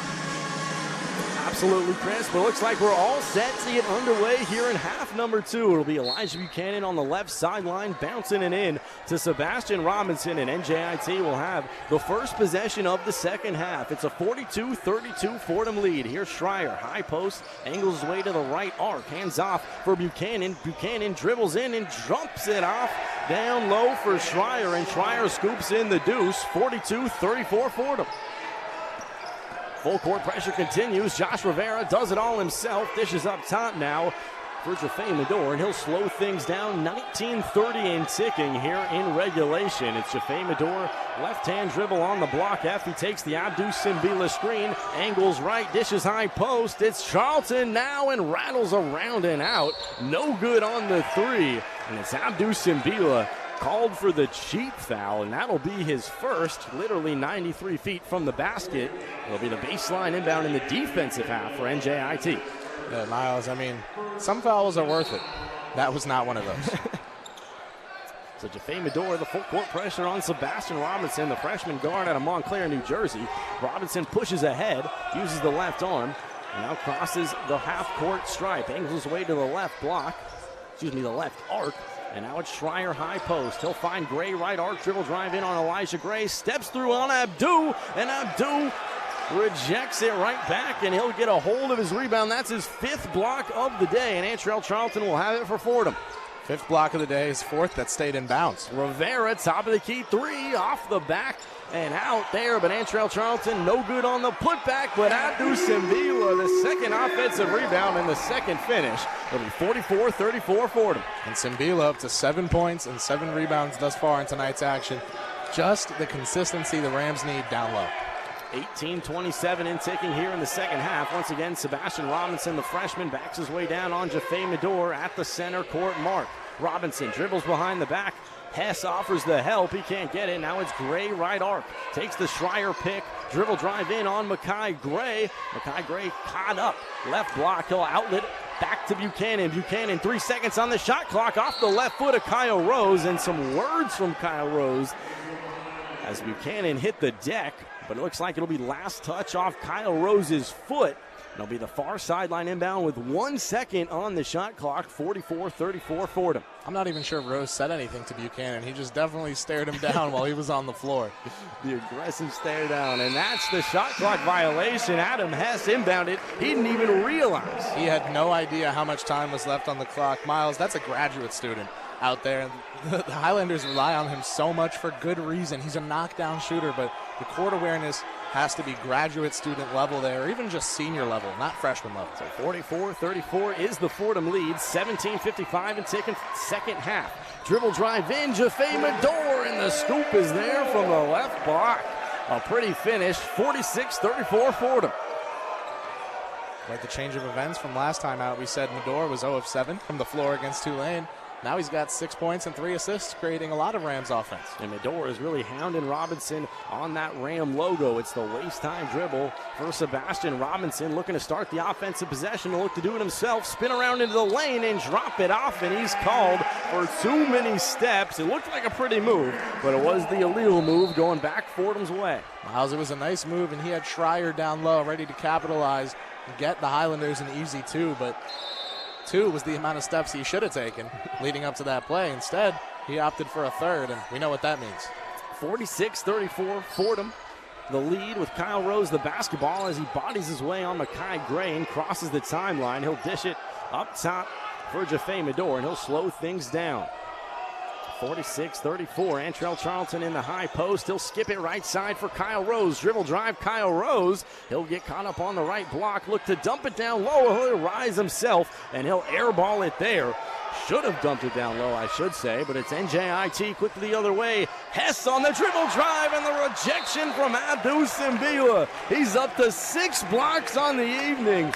It'll be the near sideline inbound for NJIT, but man, he got all of that basketball. 6 blocks tonight for Abdou Simbila, big man, number 30, down low. And you take a look at what he's doing tonight for the Rams. Most importantly, it's the fact that he's literally turning their defense into offense. This time, though, the Highlanders get to keep it. Robinson on the left arc for NJIT. He'll drop it down low. Hess will heave the left corner triple, and he'll rattle it in. The sharpshooter Adam Hess gets his second of the day. It's a 46-37 lead for Fordham. Yeah, Miles, you take a look at Hess. He's someone who's going to take it every time he can, and that time he made it. Full court pressure from Makai Gray. Jaffe Medora skips it ahead to Antrell Charlton. The lob for Rivera, and he yams it home with the left hand. Antrell Charlton, the oop from three-point range, and it's a 48-37 Fordham lead. Miles, I think that may have been the start of something here in the Rose Hill Gym. The fans are raising their hands towards the roof. It's a party. Buchanan dribble drive from the right side. He hangs, but he can't hit. Abdou Simbila the rebound ahead to Antrell Charlton. He thought about the transition triple, finds his way to the 8-10 logo, pivoting around. Right side now, Josh Rivera. Josh Rivera mid-court, works his way into the heart of the paint, and this one's ripped free out of the hands of Rivera into the hands of Schreier. Robinson now gets the pass from Schreier into the offensive half. He'll pull up from 15, and he'll can the mid-range J over Abdou Simbila. Abdou tosses the hands in the air. He says, that's not my man. But it's a 48-39 lead for Fordham, and it looks like that will take us to our under-16 media timeout. Yeah, Keith Ergo just grabbed the clipboard out of assistant Will Braden's hand. His marker went flying halfway across the court. Even though his team is up 9 points, Keith Ergo probably thinks they should be up 90 against this NJIT team with how many times they've coughed up the ball tonight. He loves when the Rams make the most of their opportunities, and I'm not sure he feels like they're taking what the game is giving them right now. Even though the crowd loved that highlight slam from Josh Rivera, Keith Ergo not happy. So 48-39 is the Fordham lead with 15:34 remaining in the second half. You're listening to Fordham men's basketball on WFUV Sports.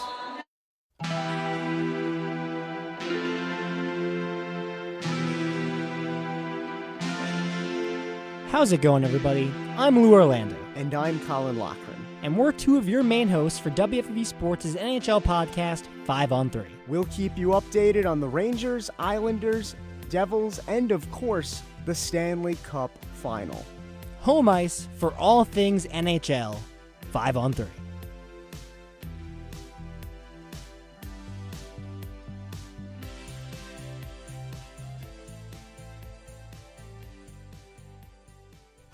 (48-39) is the Fordham Ram lead at the under-16 media timeout here from Rose Hill Gym in the second half. I'm Miles Grossman alongside Kris Pursiainen. And Kris, we had a little bit of energy in that first half, but man, this crowd erupted when Josh Rivera jammed home the alley-oop. Well, I'll tell you why, Miles. It's Abdou Simbila. I mean, opponents' shots aren't the only thing he's stuffing right now. Let's talk about the stat sheet. 7 points, 8 rebounds, 1 assist for the big man, and 6 shot rejections, 6 BLKs. That is huge for Abdou Simbila, who just last time out posted his second double-double of the season, which was his 4th career double-double. So 13 points, 14 rebounds against Tulane, 4 career double-doubles for Simbila, with 2 of those coming in this season alone. And take a look, he's on track for 1 more. We'll see if he gets there. You're exactly right. Abdou Simbila is really in form. 13 and 14 last time out. And Kris, the most impressive part about those 13 points, 6 of 8 from the field. Of course, he battled foul trouble throughout. And a lot of the Fordham faithful on Twitter at least, thinks that Abdou's foul trouble had something to do with that loss at Tulane. Well, he hasn't battled foul trouble, and he's been dominant so far against NJIT. It's 48-39 Fordham Rams. Sebastian Robinson on the Ram logo for NJIT with Elijah Gray face guarding. He'll dish up top for DeGraff. Down low now for Buchanan on the right block. He'll rise and he'll hang and he'll hit. Off the right side of the window and in. It's a 48-41 Fordham lead. Will Richardson catches the pass. He'll cross the timeline, angle his way to the left arc. Hesitation step, dribble drive in. He's caught up on the 8-10 logo, spinning around. He'll rise himself and he'll dry the contact from Buchanan there. And a creative play after he looked like he was dead to rights. But it'll be 2 shots for Will Richardson. 48-31, the Fordham lead. That's just Elijah Buchanan's first foul of the game, Miles. So nothing for Highlander fans to worry about there. But Let's talk about how Will Richardson got himself this trip to the charity stripe. It was hanging with the play, almost his indecision that resulted in the defense closing in, creating the contact, and now it's looking like there will be no trip to the charity stripe at all with our teams heading to center court. I think a technical free throw is in order for NJIT. And it does look like the technical will be on Will Richardson. It's Adam Hess at the free throw line with no one surrounding him.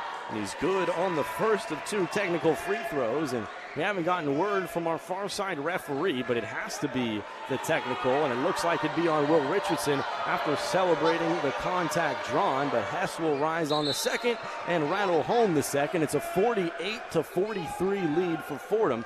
15-11 left in the second half. And now Will Richardson will line up for just his normal free throws. Yeah, here's your trip to the charity stripe. Miles Richardson stayed with the play, held on to the ball, drew the contact, and eventually was able to get a shot up at the rim. I don't think it was a clean look, but it was a look, and he drew contact on it. So Richardson, a high-arcing free throw, rattles in. It's a 49-43 Fordham lead. Still 15-11 to play in regulation. As Will Richardson wipes off the right palm on his right thigh and rises on the second free throw. He's no good, too strong off the back of the heel, and Elijah Buchanan rips away the free rebound for NJIT. 15:05 and ticking here in regulation. It's 49-43 Fordham. NJIT right back within 2 possessions. Here's Robinson on the right arc. He'll drill between the legs. Antrell switches onto him, dishes right side for Gray, and it'll be the block called on Will Richardson. Makai Gray took a step in on Richardson. Will Richardson flopped looking for the charge, and he got called for the block. Yeah, Richardson's feet were not set there, so that's the definition of a blocking foul. Even though he went flying, he was not the person who was going to receive free throws or anything from that play. So here's Robinson at the top of the key with Josh Rivera on him, the much taller Josh Rivera. Here's Sebastian Robinson dribbling between the legs, between the circles. Still milking some clock here, hesitates in on Josh Rivera, left arc, dumps it down low for Gray. Makai Gray dribble drive, and what's the call? It'll be the offensive foul on the near baseline. Makai Gray leaned in with the left shoulder, and it's going back Fordham's way. Yeah, nice job by Kyle Rose there, getting himself in a position to where going down with the contact would enable him to draw the foul. You don't always see defenders know exactly where to get their feet. So Will Richardson will look to lock it up on Sebastian Robinson as he offers his best Jaffe Medor impression on that harassment in the backcourt. Cantrell Charlton will cross the timeline, dish up top for Will Richardson on the block F. It's Sebastian Robinson applying the pressure once again. Will Richardson angles to the right arc. He finds Gray on the A-10, back up top for Will Richardson now. Left side, Antrell Charlton, he'll step in and draw the contact from Makai Gray. So this one will be on the floor. It'll be the far sideline inbound for the Fordham Rams. 49-43 they lead, 14-10 to play in regulation. Yeah, and you take a look over at the Highlanders. Well, Buchanan and Makai Gray exchanging some heated language, not happy with how each other handled that defensive possession. Charlton bounces up to Richardson and is poked free out of the hands. Makai Gray wrestling forward, and now he can't handle the pass on the near sideline. And the unforced error from Makai Gray will stop the clock once again and give it right back to the Fordham Rams.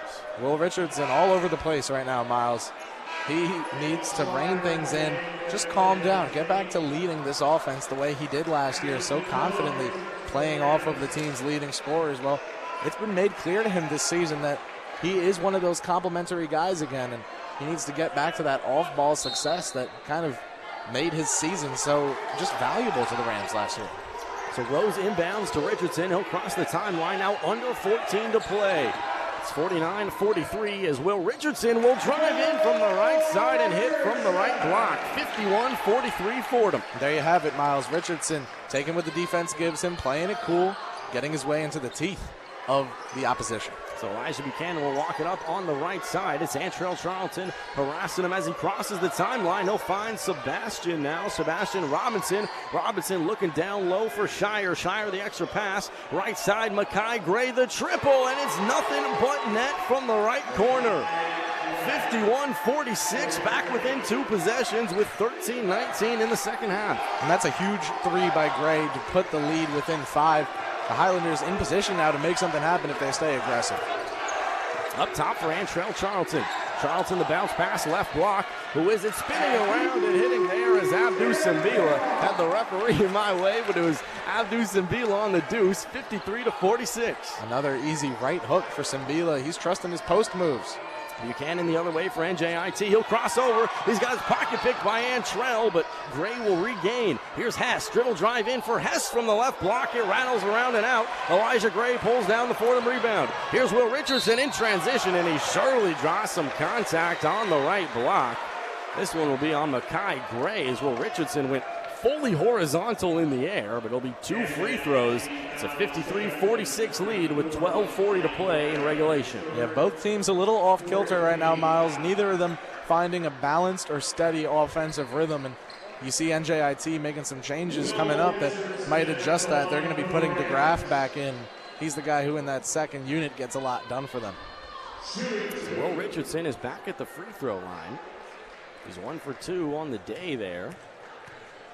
He's just a 65%er on the campaign, and he's no good off the right side of the iron. And Will Richardson is a shooter. That's one of the best parts of his game, but his free throw shooting has not been there all year, and that's really good for throughout the Fordham Ram team, that the free throw shooting has been one of the weaker parts of their offensive attack. Well, Richardson 1 for 3 from the line tonight and 65.6% from the free throw line coming into tonight's game. So definitely not a strength for him this season. So Richardson looks to salvage the trip, and he misses off the left side of the iron. 0 for 2 for the sophomore at a T-neck. And it's a 53-46 lead now as NJIT will have it. Here's on the right side, it's Jake Goldberg. He's harassed by Antrell Charlton. It'll be up top now for Francis. Back to Goldberg on the right arc. Hesitation, step on Will Richardson, and Richardson called for the reach-in on Goldberg, and he can't believe the call. It'll be the far sideline inbound for NJIT following the Will Richardson reach. Well, that's Richardson's 3rd foul of the night, Miles, and with just 12 minutes and 20 seconds left in the second half of action, you have to think if this continues, if a 4th comes, he'll be getting pulled for sure. But as a member of the team's 2nd unit this season, he's still out there. So Adam Hess, the baseline inbound. He finds Makai Gray, and Makai Gray, his back heel steps on the far sideline, going back the Fordham Rams way. And Antrell Charlton certainly responsible for that turnover. Yeah, Miles, good stuff by Fordham, keeping their eyes up and open. Also, for the Rams, a substitution. Kyle Rose heading to the Pine for Zach Riley, number 13, checking in. The guard off the bench from Auckland, New Zealand. So Riley will inbound to Richardson. He'll find out doing the high post. Dribbles left. He'll kick it up top for Antrell. Trell finds Gray down low, and Elijah Gray got thrown to the ground. And, of course, as you can imagine, Elijah Gray, who's a little bit hot-headed in general, has some choice words for Tariq Francis, the much smaller guard, the 6'1", 180 guard who sent him to the deck. And it looks like our referees will deliberate at the far side monitor, and that will take us to our media timeout. But Elijah Gray, a player who plays with passion consistently, doesn't like that physicality right there. Yeah, Miles, I think he even sold the contact a little bit after he took it. It seemed like the fall maybe wasn't something that was naturally going to happen, but I will tell you, it was a good job by Gray there, recognizing he actually was in the right that time and making the most of the opportunity. Now these referees checking the play from now and 10. So that will take us to our under-12 media timeout. The Fordham Rams continue their lead 53-46 over NJIT. And with that, we'll now send it back to our Rose Hill studios for a scoreboard update with Brendan Shorey. The one-on-one scoreboard. Taking a look at the A10, Duquesne travels to take on Marshall today. Duquesne leads that one 56-46, 9 minutes into the second half. UMass heads to Maryland to take on the Towson Tigers. The Minutemen trail the Tigers 53-45 with 14 to go in the second half. Rhode Island is not like the Ivy League right now as they host Brown University. Brown leads that one 43-32, 5 minutes into the second half. Mayday, Mayday, DC is down. American University is getting thrashed by St. Joe's 45-28 with 12 minutes to go. Penny Hardaway visits the defending A10 champion VCU Rams. Memphis is crawling back into this one, now down 48-45, 6 minutes into the second half. Niagara Falls welcomes the Bonnies as they travel up to Niagara University. The Purple Eagles look absolutely miserable, trailing St. Bonnies 58-23, 16 to go in the game. Staying in Iowa, it's a spider attack as Richmond is just ahead of Northern Iowa 15-14, 13 minutes to go until the half. With the one-on-one scoreboard, I'm Brendan Shorey.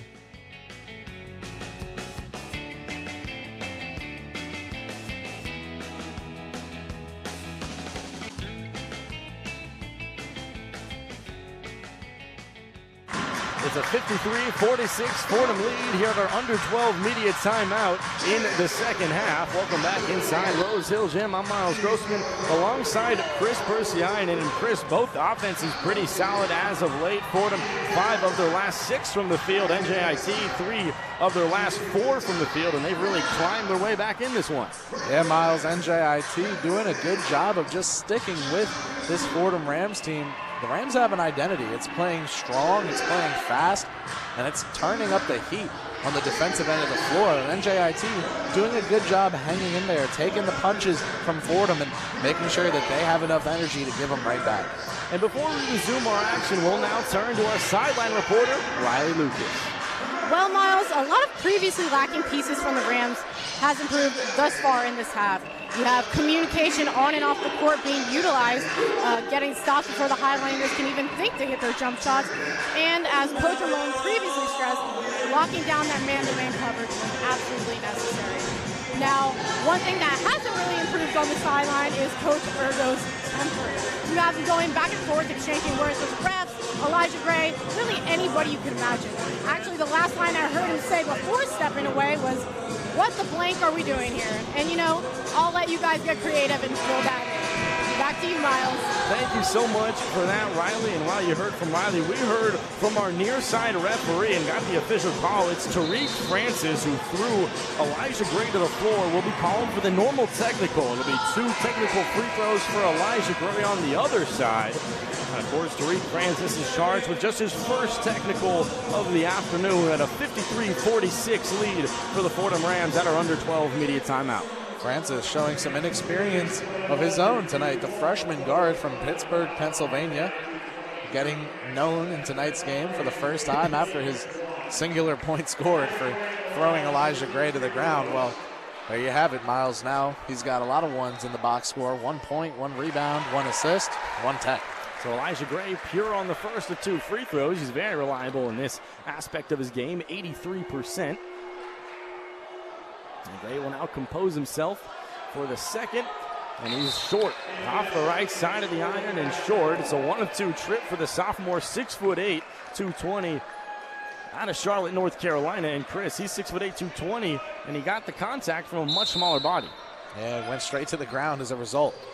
So Elijah Gray gets the inbounds off the tip and in. The second try for Elijah Gray falls from the left block. It's a 56-46 Fordham lead. Persistence, Miles, the key word there from Eli Gray, staying with his miss and putting it right back in. Robinson dishes left corner. Hess will rise on the triple, and the sharpshooter buries it. Adam Hess, he was a 43%er from range last year. Man, that guy can shoot the rock. 56-49, NJIT back within 7. And the Fordham Rams now facing a full court pressure from NJIT. Lots of defensive activity here. Will Richardson will cross the timeline, bounce it over to Zach Riley. He'll work his way into the lane, pivot and kick back out for Antrell Charlton. Hess tipped it free, but Charlton regained. 11:22 left in regulation. Dribble drive for Will Richardson, and he got mauled on the right block. It was the baseline drive for Will Richardson, and it surely earned him 2 more free throws, Kris. Yeah, the foul there on Kale DeGraff, his first of the game. So nothing to worry about foul trouble-wise with just 11 minutes, 18 seconds here in the second half. The only Highlander in foul trouble on the court is Robinson, Sebastian Robinson, the Montclair, New Jersey guard. He's got 3. On Fordham's end, Will Richardson has 3 of his own. But other than that, not much foul trouble. So Will Richardson is nothing but net on the first of 2 free throws. Brings his point total on the evening up to 9. 9 points, 1 rebound, 1 assist, 2 of 5 from the free throw line. So look to wrap up the productive trip as he deeply bends the knees and rattles home the second. 58-49, Fordham 11-18, second half. Richardson, Miles, with 12 points per game over his last 3. He averaged 7.5 over the team's first 4 games, his first 4 appearances. Now getting that number up there. Adam Hess finds Buchanan in the far side forecourt. Skip pass right side now. Robinson Gets it back to Buchanan. He'll find Gray. Right arc triple and off the glass and in. Oh my goodness, the bank is open, and that was a wild ricochet. 58-52 on the Gray triple. And Miles, shooter's touch there, if you want to call it that. Antrell Charlton just had to smile after seeing that go in over his hand. You saw the shrug. Here's Zach Riley on the other side. Dumps it down low. Elijah Gray, right block. Driving kick up top for Richardson. He'll pop the three, and he can't hit this time. And Elijah Gray whistled for the over the back on Elijah Buchanan going for the rebound. It's back NJIT's way. And Kris, this is a two-possession game, 58-52, 10:30 second half. Miles, not where the Rams want to be against an NJIT team that's 1-6 coming into tonight. But NJIT played George Mason just two games ago, and they didn't do too poorly. So they've played A10 level competition, and they've hung in there. Here's Gray. Between the circles in the right side, he crosses over left to right on Richardson, gets free, and he hangs in the air, but he can't finish with the left hand. Antrell Charlton bounces it off of his left foot and out of play as he walked it up right in front of the NJIT bench. And, of course, they're eating that one up. It'll be turned right back over to the Highlanders, and we'll have some substitutions for the Fordham Rams. It'll be Medor, Rivera, and Rose back on. Will Richardson, Elijah Gray, and Zach Riley all off. Fordham with its full starting unit back in the game now. 58-52 Fordham as Antrell Charlton tipped away the pass, but Robinson regained here with 10:05 remaining in regulation. 58-52, NJIT trails by 6 with the ball. Up top now on the right block is DeGraff, finds Gray in the dribble drive, and it'll be the travel on Makai Gray as he got free near the right block, going back Fordham's direction once again. Gray holding his right knee as he went down. He doesn't like how that one felt, walking gingerly on it now, but he's still up and looks like he's going to stay in the game, so nothing too serious. Fordham going to have the ball. So NJIT will have that full court pressure once again. It's Makai and Robinson in the backcourt pressuring Jaffe Medor. Jaffe Medor will lock it up on the far sideline and cross the timeline. 20 seconds on the shot clock. He'll dish it down to Antrell Charlton, left corner. Dribble drive on the spin around from Antrell as he rises, and he can't hit there. Abdu pulls down the rebound, and Abdu gets slapped by DeGraff there. Kyle DeGraff, the 6'10" forward out of the Netherlands, is the guilty party. So Abdu Simbila earns the Fordham Ram foul, and this will bring Fordham into the bonus here. The 1-1 for Abdu Simbila. Antrell Charlton deliberating with our near side referee, talking to him about a previous call made. Fordham always conversing with the officials, and it's never whining from what I can gather from here in the sideline. It's always just asking for explanation of the call. So the front end out of the right hand of Abdu is good. That's a 59-52 Fordham lead. 9:34 remaining in the second half. And NJIT has battled back within a couple possessions. Here's Abdu. No knee bend as he rattles in the second free throw. It's a 60-52 lead, 9:34 and ticking. NJIT ball. It's time for Fordham to lock in, make sure they're rotating on time and executing their defensive principles. Sebastian Robinson spins around on Jaffe Medor at the top of the key. Kicks right side, Makai Gray. Gray fakes the three, drives in the baseline and hangs and hits from the right window. And Makai Gray took a nasty tumble coming down from that finish, and he's still holding that left knee, it looks like. Kris, he's on the ground, and he's in a heck of a lot of pain. Miles, it's the left shoulder he's holding now. It was the right knee earlier. Gray battered and bruised from his drives into the paint, and he's walking on his own power because it was a shoulder injury that was bothering him after that play, but definitely getting nicked up out there against this tough Rams team. And it looks like he'll be subbed off now. It'll be Jake Goldberg, the freshman out of Pasadena, California, checking in for Makai Gray, the senior guard out of Montrose, New York. But the possession holds with the Fordham Rams following the make. Kyle Rose bounces it in to Jaffe Medor, and he'll call out the play with his left hand with 9:09 remaining. It's a 60-54 Fordham lead. Jaffe Medor on the block F once again. Robinson applying the pressure, angles to the right arc. He'll pop the three, and he'll airball it about 2 feet left. Ramad Dean with the save. Dean gets it back, left corner. He'll pop the three. It would have been a highlight play, but it was too strong, and Goldberg the rebound. Here's Robinson, quickly the other way, looking to go coast to coast, and he'll draw the contact from Murad Dean. Dean was straight up, but looked like he got caught in the half circle down low. It'll be 2 shots for Sebastian Robinson. Yeah, Miles, the cause for the foul call there on Dean was not the fact that his hands and arms were indeed straight up, but just the fact that his feet were still moving when the contact started. So a blocking foul at absolute best called on the floor, but Robinson was mid-shot when it happened, so it has to be a shooting foul. Well, Sebastian Robinson will have his first 2 free throws of the day, and he rattles around and out on the first. And Sebastian Robinson, a high pedigree high school career. He won 3 state championships in New Jersey, all with 3 different schools. If that's not modern high school basketball, I don't know what is. Robinson, no good, too strong. Off the back heel, DeGraff fought for the rebound with Ramad Dean. Ramad Dean will have the final touch on the defensive baseline. It'll stay right here with NJIT under the basket.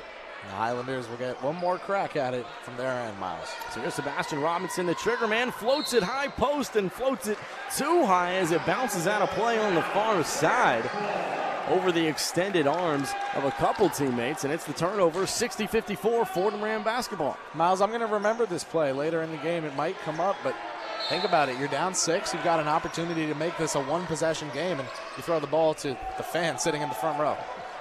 Antrell Charlton flips it back to Jaffe Medor. Now he'll walk it up with the ball in his right hand. Medor bounces high post for Ahmad Dean. He angles to the right arc.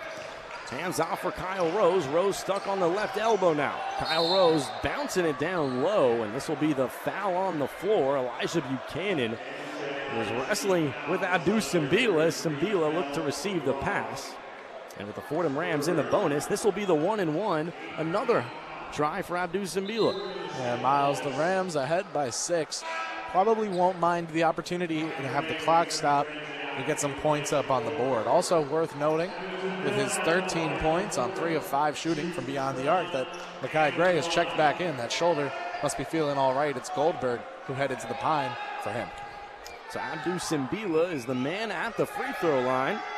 6'9" forward is no good on the front end off the right side of the iron. Hess pulls down the rebounds, outlets it ahead to Sebastian Robinson, and Robinson will get the offensive possession going. 8:18 remaining in the half as Gray will heave the 3 and he'll rattle it in from the right side. And Makai Gray, who just returned from that shoulder injury, buries the 3 and NJIT within 3. Make it 16 points on 4 of 6 shooting from behind the arc. That's Makai Gray knocking down another. Ramad Dean outside on the left arc. It's 60-57 Fordham Rams. NJIT rallied all the way back. Jaffe Medor on the right arc. A hesitation step in on DeGraff. DeGraff now phases off. He'll look inside for Abdou Simbila. Abdou loses and regains and bodies his way in and finishes off the left side of the glass. 62-57 Fordham.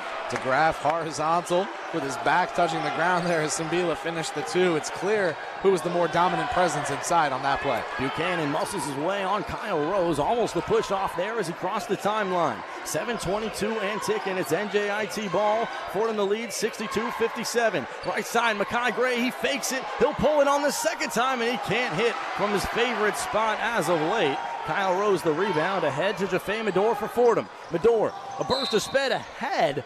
And pardon me, as he drew the contact, it'll be the 1-and-1 for Jaffe Medor in a fast-paced last couple minutes. But Kris, NJIT has battled back within 2 possessions. It's 62-57 Fordham. Yeah, the Highlanders doing a good job of keeping themselves in this, Miles. And I'll tell you, it's not their offensive execution that's making that the case, but they're playing actively. They're staying physical, and most importantly of all, they're just aware of what's going on the court, which is allowing them to make the most of little opportunities as they arise. Get some steals, force some bad shots from the Rams side, get the ball in their hands, and just get another go at it. So NJIT, 5 of their last 6 from downtown. On the other side, the Fordham Rams, 1 of their last 5 from the field. It's a 2-possession game here from Rose Hill. Fordham 62, NJIT 57. You're listening to Fordham Rams men's basketball on WFUV Sports.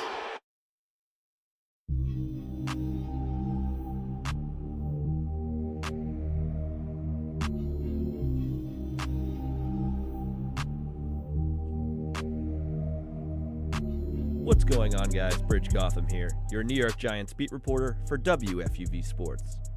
Be on the lookout for weekly reports and game recaps on WFUV's YouTube channel. We'll be covering the action all season long. Feel free to follow me on Twitter at BGBridge for updates throughout the games. For all things Big Blue, stay tuned all season long.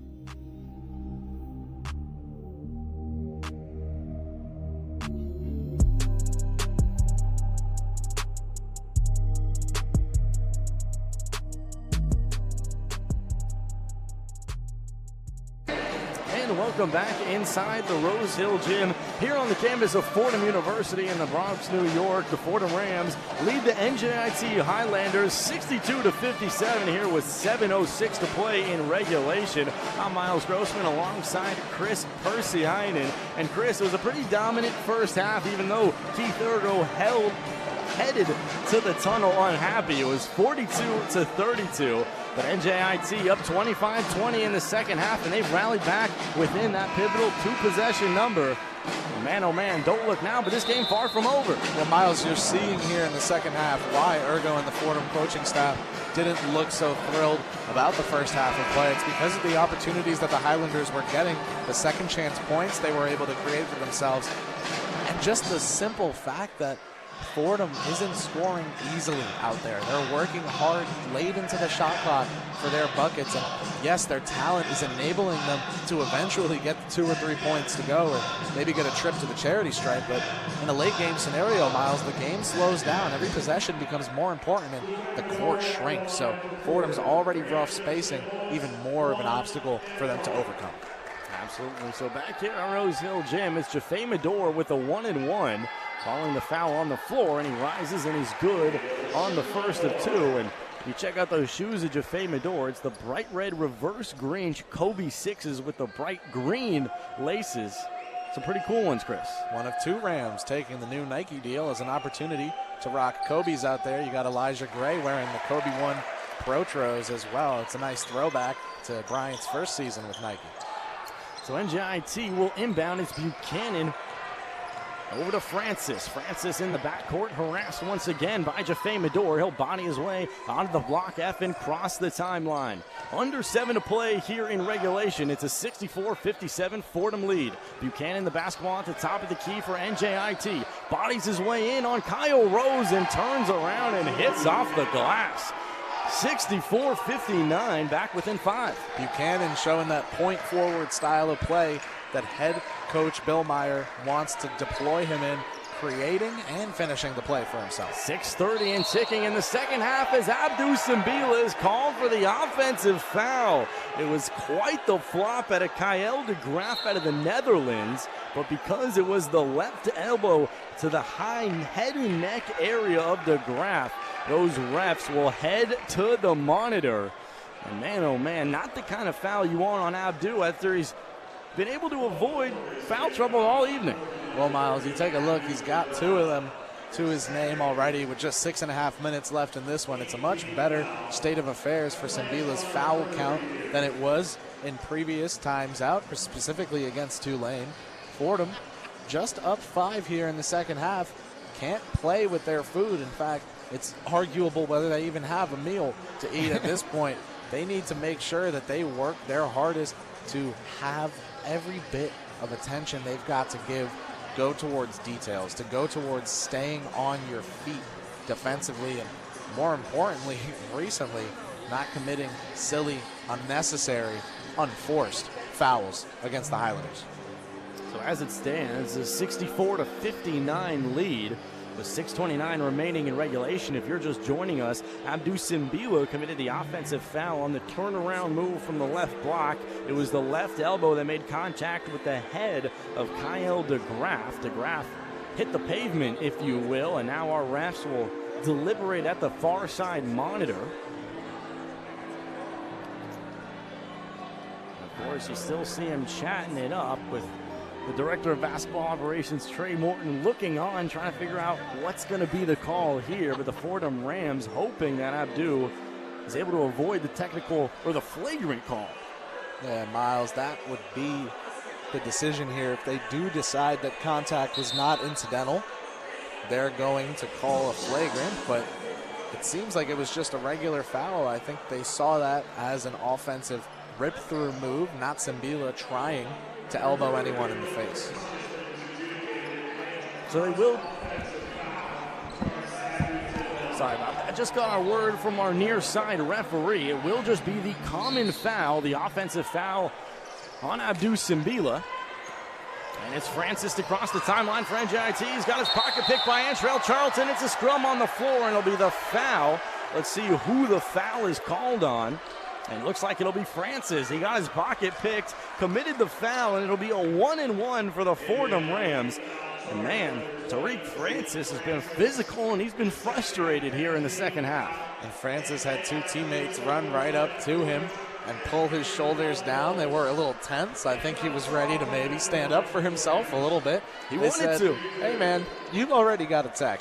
This is not the time for that. Going up against some big Fordham bodies. As Antrell Charlton will be the man who received the contact. He's no good on the first, but the Fordham Rams already in the double bonus here with 6:24 to play.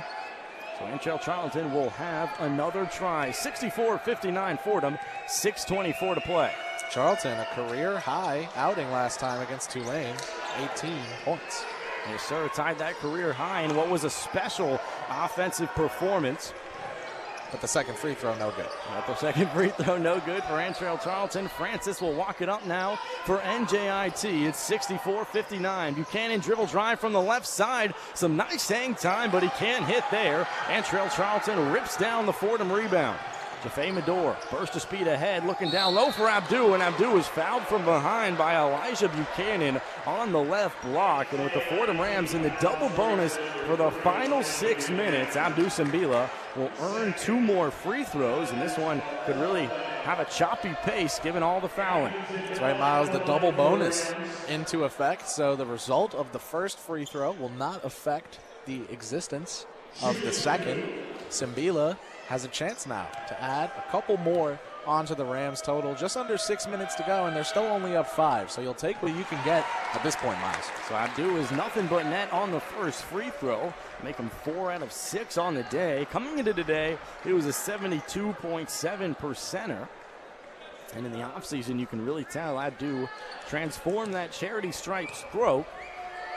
Doesn't really bend the knees at all, but it's the very high arcing overhead free throw. As the free throw is good, they'll count the basket. It's 65-59. But it's the Elijah Gray foul on DeGraff, and with NJIT in the single bonus of their own, it will be the DeGraff 1-and-1 on the other side. My goodness. Free throws on free throws here. It's still 5:57 to play. With both teams in the bonus, expect a lot more, Kris. And a tactical move from Fordham, more like a tactical response, as Elijah Gray picked up what was his 4th foul of the night. So a resulting substitution. Gray to the bench. Number 55, Josh Rivera, the transfer from Lafayette, checking into this one. Gray very frustrated on the bench. Just hit himself on the chest several times after I heard he said he was frustrated. So DeGraff is good on the first of 2 free throws. And that's what Ergo always tells us, Miles, that Elijah Gray's biggest enemy is number 12 on the Fordham Rams. And you like that he plays with that chip on your shoulder, but as a sophomore, you got to be able to control yourself. So as it stands, it's a 66-60 Fordham lead. 5:57 remaining. Back-to-back fouls, back-to-back free throws, back-to-back clock stoppages. This will be Kyle DeGraff out of the Netherlands to wrap up the trip here. He rises and he's good. 66-61. NJIT fights back within 5 with 5:57 remaining. And DeGraff up to 8 for 10 from the free throw line today. He stopped that clock 5 different times and made 80% of his looks. Jaffe Medor, top of the key. And it looks like Josh Rivera will be intentionally fouled. And Kris, this is something I've been waiting all season to see if we might see. Josh Rivera is 8 for 26 on the year. He's about a 30% free throw shooter. And they just went to the Hacker Rivera for a first time here in 2023. I think Hacker Josh rolls off the tongue a little nicer, but you're right, Miles. That's exactly what we're seeing. NJIT saying, well, the Fordham Rams are doing a decent job tonight of getting 2 or 3 points in a given possession. How about they get 0 or 1, because we don't think this guy's going 2 for 2. We'll see if Rivera can prove him wrong. So Rivera composes himself, bends the knees, and he's nothing but net. And with 5:51, it's awfully early to go to the hack of whatever. In this case, hack of Josh. But it won't pay off in this case. So Josh Rivera is good on the first. It's a 67-61 Fordham lead with 5:51 as he holds the ball at his left hip, takes a very deep breath, pauses and rises, and he's too strong off the back of the heel. Adam Hess wrestling for it, and Makai Gray will come down with the NJIT rebound. It's a 1-of-2 trip for Elijah. It's surprising, Miles. You think NJIT would want to run out in transition after that. On the other side, it's a moving pick up top. Kyle DeGraff on the left arc. Shorey moved his feet, and he can't believe the call, but the offensive foul back Fordham's way. It's 67-61 with 5:40 to play. Rams lead. And DeGraff, we know he has 8 made free throws tonight, but he's got 4 personal fouls of his own now. So 1 more, and he's done for the night, which is why you see him checking out. So checking on for 4 fouls to Graff will be number 8, Jeffrey Akintolu. The freshman forward, 6'7" on the Avon Old Farms in Connecticut. He's British born, though. It's a funny story if we have time for it. Josh Rivera down low, and now it's Abdu Simbila drawing contact from the left block. This will be 2 shots in the double bonus for Abdu Simbila with 5.5 to play. And Kris, the last 2 minutes of basketball time have maybe taken 10 minutes of real time with all the clock stoppages. Miles, this clock is ticking down slowly. The reason is because of how physical this game has gotten. Abdu Simbila at the line now for his 8th and 9th free throws of the night. Simbila rises and rattles around off the back of the heel and in. It's a 67-61 lead, pardon me. 68 now if you add the free throw. 61 lead for the Fordham Rams as Abdu will once again take a deep breath and look to cap off the 2-of-2 trip. He's no good off the back of the heel. And Elijah Buchanan pulls down the NJIT rebound. 68-61 Fordham. Buchanan looking to go coast to coast in transition. He's out of control. He can't hit. But last touch, Jaffe Medor going for the rebound. And NJIT will be bailed out. It'll be the baseline inbound for NJIT. But it looks like Grant Billmeyer will need the timeout. It's a 68-61 lead for Fordham with 5:21 to play in the second half. Jaffe Medor getting a talking to from Coach Ergo. He didn't necessarily want to hear it. Will Richardson accompanying him, trying to calm him down. Ergo wasn't having it, so he went and chased down Medor to get that message across. So 68-61 is the lead with 5:21 to play. And we'll take a quick break with that. You're listening to Fordham Rams men's basketball on WFUV Sports.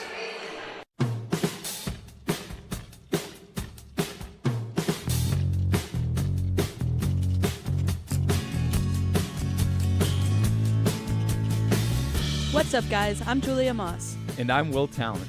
And we're 2 of your hosts for one of WFUV's football podcasts, NFL Friday. Tune in every Friday for all news and updates around the National Football League. Also, we'll be making our picks of the week around the league on every episode. Check out NFL Friday wherever you get your podcasts to catch the action.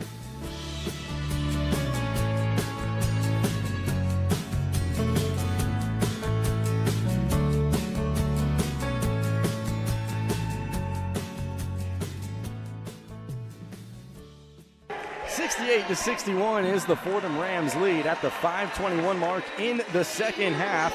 And it seems like a good moment to turn to the 3rd member of our crew, Riley Lucas. Well, Miles, it's pretty simple. As this game continues on, so do the main stressors from the coaching staff. What are we leaving these players open for? Why are we letting them hit these open shots? Have we not learned this by now? One thing's for certain is that NJIT has those 3-point shots under their belt, and they keep nailing them. This, along with the calls from the ref, are continuing to frustrate forward Elijah Gray. Now, as he stepped to the bench, he yelled every curse word in the book and even went to punch the seats of the bench. After this, Rams and Trell Charlton decided to lead the team in a little powwow discussing the importance of the mental game and not letting this stuff get to their heads. We're all out of it. Get in the game. Now, whether the Rams come out on top at the end of this game, I have a feeling that Coach Ergo still won't be too happy with the playing that was put forth from these Rams. Back to you, Miles. Riley, I appreciate the detail right there, and you're exactly right. For the Fordham Rams being up 7 points, I don't know if I've ever seen a more frustrated staff over there. Yeah, I don't think they should be happy with how the Rams have executed thus far tonight. It's been a sloppy performance from Fordham. Now, you take a look at the Highlanders, they're 1-6 on the season. It's a team that Fordham, you take a look at Las Vegas, well, Fordham was favored by 19.5 points coming into tonight. There's a reason for that. The inability of the Highlanders thus far this season to consistently execute over a 40-minute stretch. You take a look now, 5 minutes, almost and a half to go. They're still in it. So all back underway. It's DeGraff to catch the inbounds pass on the left block. He'll outlet up top for Makai Gray. Gray will hesitate on the top of the key. Dish it right side for Francis. Francis some dribble penetration. Back out on the A10 logo. He'll regroup from the top of the key, and he'll bury the triple. No one within 3-4 feet of him. And he's got NJIT back within 4. 68-64 Fordham. First made field goal of the night for Francis, who has gotten himself into some extracurriculars. Now has a bucket to his name. Richardson dribble drive from the right block. He can't finish. Makai Gray pulls it down and gets slapped from behind by Antrell Charlton. And once again, the bonus, a big factor here. That will take NJIT to the double bonus, and it will be an automatic 2 free throws now from Makai Gray, the 64%er. And not what you want to see, especially from Antrell Charlton, someone who's one of the senior leaders on this team. But the thing, Miles, that call may have been a little predictive. I'm not saying it was the wrong call. I'm not saying there wasn't eventually a foul committed by Charlton, but I think the whistle blew before Charlton had even made contact with Gray. So definitely a predictive whistle there. It did end up being right. So Makai Gray in and out on the first of 2 free throws. The Fordham lead will hold at 68-64 with 4:49 to play in regulation. Makai Gray's 2 of 3 on the evening, just a 64%er on the campaign. Gray will rise, and the high archer is nothing but net there.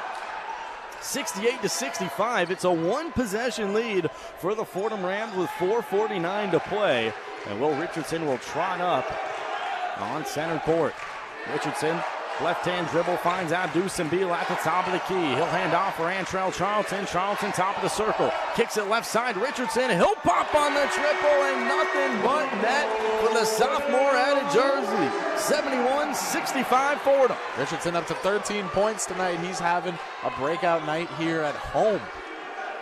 Francis, top of the key. He's got his pocket picked by Antrell Charlton, or pardon me, that's Kyle Rose picking it free. And the All-A-10 defensive preseason selection showing you why he's known for his defensive prowess. He had some words for Francis after the play. These Rams know they can get under the skin of Tariq Francis. Rose tried it there, no success. Elijah Gray on the left elbow, couple dribbles, now to the right elbow. He'll hand it off for Kyle Rose at the top of the key. It'll be the kick ball. Elijah Gray stuck out, excuse me, not Elijah Gray, Elijah Buchanan.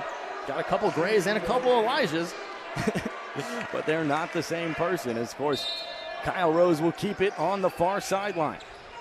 Inbounds to Josh Rivera. Rivera dribble drive in, and he's slapped away there by Makai Gray. The offensive rebound by Abdou, and Will Richardson will reset on the block F. 4 minutes to play now, 71-65.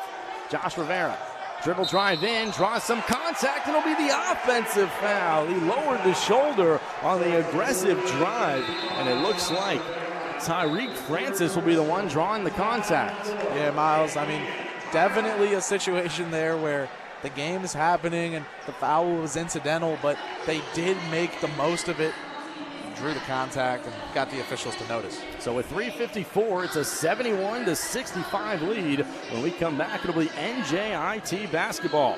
And with that, we'll now send it back to our Rose Hill studios for a scoreboard update with Brendan Shorey. The one-on-one scoreboard. Taking a look at the A10, LaSalle takes down Loyola Maryland in a nail-biter, 62-61. Davidson hosts and defeats Campbell, 62-50. Duquesne hitting the road to play against Marshall. Duquesne leads this one, 77-67, 18 minutes into the second half. The Towson Tigers host the UMass Minutemen. The Minutemen trailed this one, 78-69, with 2 minutes to go in the game. The Ivy League taking care of business right now, as Rhode Island hosts Brown University. Brown leads that one 62-56, 19 minutes into that second half. Mr. President, we need help. American University was thrashed by St. Joe's 69-53. A one-possession game down in Virginia as Memphis is crawling back into this one, now trailing VCU 63-61, 16 minutes into that second half. Niagara Falls welcomes the Bonnies as they travel up to Niagara University. The Purple Eagles looked absolutely miserable as they lost to St. Bonaventures 94-60. With the one-on-one scoreboard, I'm Brendan Shorey.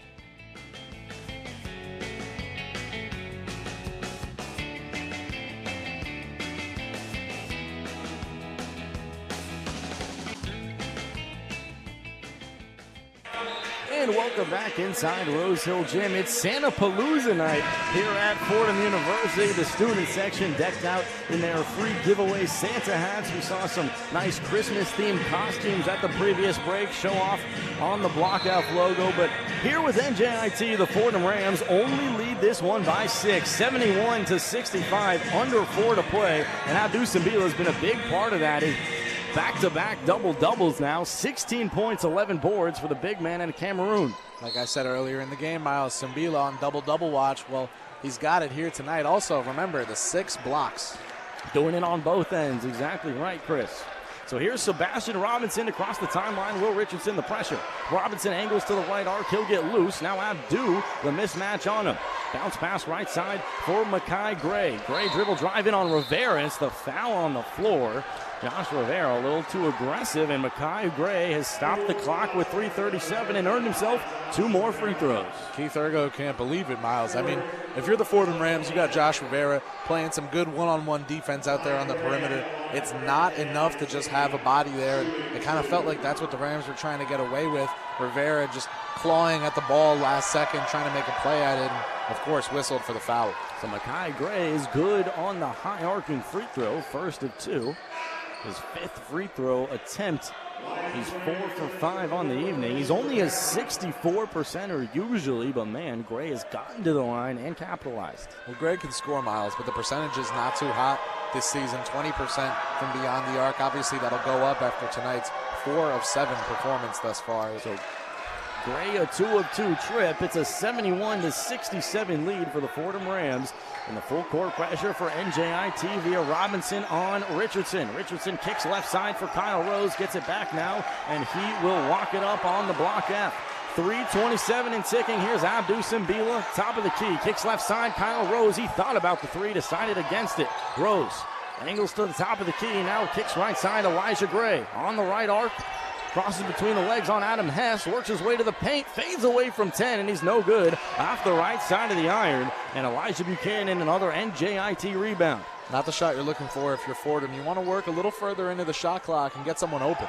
DeGraff transition, triple in and out from the left arc, but Adam Hess, the offensive rebound, he'll try the 3 and nothing but net on the second one. 71-70, NJIT within 1, 2:45 to play. Adam Hess is a sniper, Miles. He's trying to take shots from deep as much as he can because he thinks he can make every single one of them.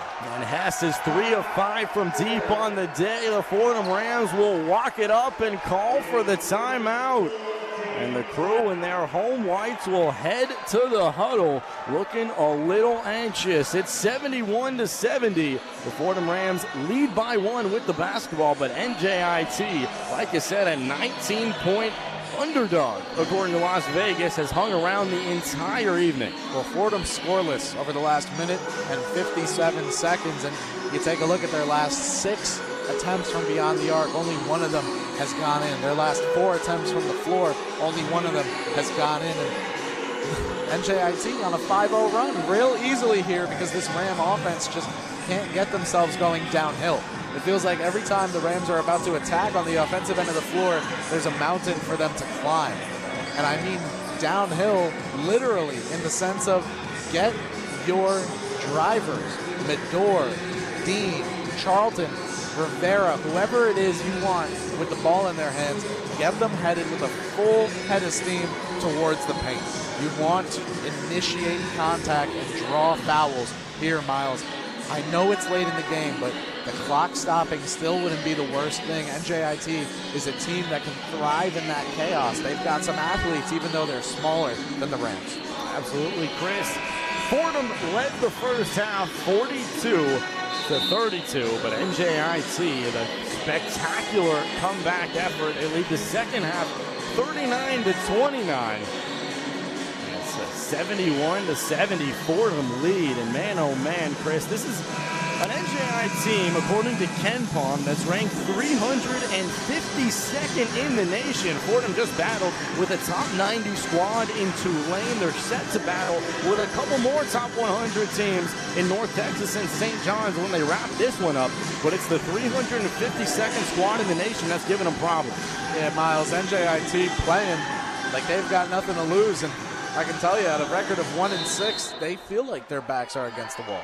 So Kyle Rose, the far sideline inbound, finds Will Richardson on the block up, content to let some clock tick. Takes the left side screen from Elijah Gray, gets loose on the hesitation, and he's short on the way. Abdu on the second try, and he's there. Abdu Sambil up to 18 points on the evening, and if I'm not mistaken, that'll be his career high. It's a 73-70 Fordham lead with 2:16 to play. Here's DeGraff, top of the circle. Angles to the right arc, hands off for Buchanan. Dribble drive out of the left hand to Buchanan, and he's there. The lefty finish for Elijah Buchanan, and a 73-72 lead for Fordham. He's the do-it-all point forward for the Highlanders, and he's a big reason why they're still in this one. 16-6 and 4 assists for Buchanan. Will Richardson, top of the key. He takes the Elijah Gray screen, looking to do it all himself on the drive. Kicks out to Rose. Rose on the three, and he's short. Will Richardson, the rebound. Elijah Gray can't finish the second time. Adam Hess rips down the NJIT rebound, and it's Robinson. Sebastian Robinson will cross the far sideline.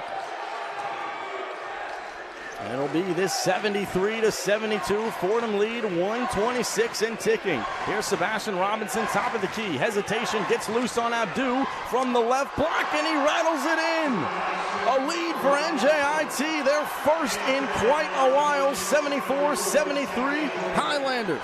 They spent just about a minute of the first half with the lead. Fordham about 19 minutes. Fordham's led the entire second half up until now. The turns have tabled, Miles. Elijah Gray on the right elbow. He's caught up looking for Antrell Charlton. Antrell Charlton, top of the key. Couple dribbles with the left hand. He'll pull up on the mid-range. Jay, and he'll rattle it in. Antrell Charlton, the clutchest bucket of the evening. It's a 75-74 Fordham lead. Charlton, calm, cool, collected, pulling up from the mid-range. That's why they call him Touch Money Trell. He's got that shooter's touch from within the arc, that mid-range action. We know he's so reliable there. Now you've got a timeout. So Sebastian Robinson will cross the timeline for NJIT, and his head coach, Grant Billmeyer, will call for the timeout. The Fordham Rams lead 75-74, but NJIT, the team with all the mo. Miles, we should note Abdu Sambila's career high was 16 points before tonight's game. 16 points and 15 rebounds were both career highs for him against Harvard last year, November 27th. So just about a calendar year later, Sambila sets a new career high. Also, in a different department, that Harvard game was a game in which Sambila blocked 5 shots. Tonight, a new career high of 6. So career marks in 8 blocks tonight. He's recorded 2 more since we last spoke about that stat in the column. So 2 new career highs for Abdu Sambila tonight. 18 points, a career high. 8 blocks, a career high. And 8 blocks would be a career high for just about anybody. Miles, what a ludicrous number to have at this juncture of the game. 42 seconds to go in the second half, and Abdu Sambila has a whole night's worth of blocks on his own. And Abdu Sambila, he had 4 at the half. He picked up 2 early in the second half to make it 6. And man, oh man, in the last couple moments, he's grabbed 2 more to be up to 8 blocks on the evening. Like you said, Kris, the career high. And this Abdu Sambila line is unbelievable. 18 points, 6 of 6 from the field, 6 of 9 from the free throw line, 12 boards, and 8 blocks. Abdu had that 13-point, 14-rebound double-double last time out. This is one of his strongest stretches ever as a Fordham Ram. Absolutely, Miles, and you look now at the environment here in the Rose Hill Gym, it's tense. 75-74, Elijah Buchanan trails by 1, but the dribble drive and the and one opportunity. He hits from the left block through the contact, and NJIT, a 76-75 lead. Miles, what a shot from Buchanan, taking the contact and finishing through it. Fordham needs to keep themselves collected here, because this is very easily an opportunity for NJIT to just dominate mentally. So Elijah Buchanan, the grad student in his 6th year of college basketball, will rise, and he's no good. Abdu pulls down the Fordham rebound. 35 seconds to play. Will Richardson crosses the timeline and calls for the timeout. 34 seconds in regulation. The Fordham Rams will whistle for the timeout. They trail 76-75. And you know Ergo is drawing up his favorite play in that huddle. Yeah, Miles, Fordham needs a bucket. Let's put it simply. Spending most of the game leading and being down 1 with 34 seconds to go is exactly the kind of situation that an inexperienced team can get itself into. You got guys like Adam Hess, oldest on the team at 25 years old, who have been in plenty of situations like this before. So for the Fordham Rams, a team with a lot of sophomores, a lot of juniors, and some seniors, well, they really, really need to dig their heels in the sand here and stay locked in. And you talk about the gap in experience. Adam Hess, the 25-year-old, on his 5th college. He turned 25 in October. He's got quite a bit of experience. He's out there. And then the grad student, Elijah Buchanan, his 6th year of college basketball, alongside Daniel Schreier, both in their 6th year of ball. I mean, that's just a lot of reps. And Miles Hess has played at so many schools. He's actually played home games in all 4 time zones here in the continental United States. So talk about experience and age. Antrell Charlton on the block after the waist-high dribble. The Fordham Rams trail by 1. Antrell Charlton dribble drive. The scoop is short. He can't get it. Elijah Buchanan the rebound, and he stepped out of bounds on the baseline. Antrell Charlton couldn't capitalize, but NJIT turns it right back over to Fordham. And Elijah Gray will be the inbounder, but it was Elijah Buchanan of NJIT, his back heel, touch the baseline, and he'll have another opportunity, will the Fordham Rams, with 20.5 left in regulation. Dribble drive, Jaffe Medor, and he draws the contact from the right block, so it'll be 2 shots for Jaffe Medor, trailing by 2 with 17 seconds. And Kris, that last stretch was unbelievable. Elijah Buchanan came down with the rebound. That could have been wraps if the Fordham Rams commit the foul, but he steps on the end line. Fordham Rams another opportunity, and Medor now 2 shots, trailing by 1. Just a crushing error for the Highlanders there from Elijah Buchanan. Now Jaffe Medor, 8 points on the night, and perfect 2 of 2 from the free throw line thus far. Gets 2 shots here late in the game, a chance to put Fordham ahead. Jaffe Medor rises, and he's good on the first of 2 free throws. All knotted up at 76 with 17 seconds to play. And the Fordham Rams will have 1 more free throw with the possibility of taking the lead via the senior guard out of Wellington, Florida, Jaffe Medor. Started his college career at Santa Fe, the JUCO. Went over to Hillsborough, another JUCO. Got the D1 opportunity at UTSA, and now here he is as a Fordham Ram as he hits the second free throw. It's a 1-point lead for the Fordham Rams with 17 seconds to play. It's the full court pressure, and Jaffe Medor the steal, but he stepped on the baseline. Oh my goodness, Jaffe Medor almost sealed the game. He got the steal in the backcourt, stepped out of bounds with the right foot. And now NJIT will have another inbounds opportunity, trailing by 1. It's 77-76 Fordham, 15.8 to play in regulation. Buchanan inbounds to the graph. Buchanan gets it back with Kyle Rose face guarding, a burst of speed ahead for Buchanan. The shot clock is dark here at Rose Hill. 77-76 Fordham. Buchanan dribble drive from the left side. He hangs in the air. He can't hit, but the second time to Graff with the finish down low on the putback. It's a 78-77 lead for NJIT. 2 seconds on the game clock, and the Fordham Rams call timeout. Kiel DeGraaf, 10 points, 2 rebounds.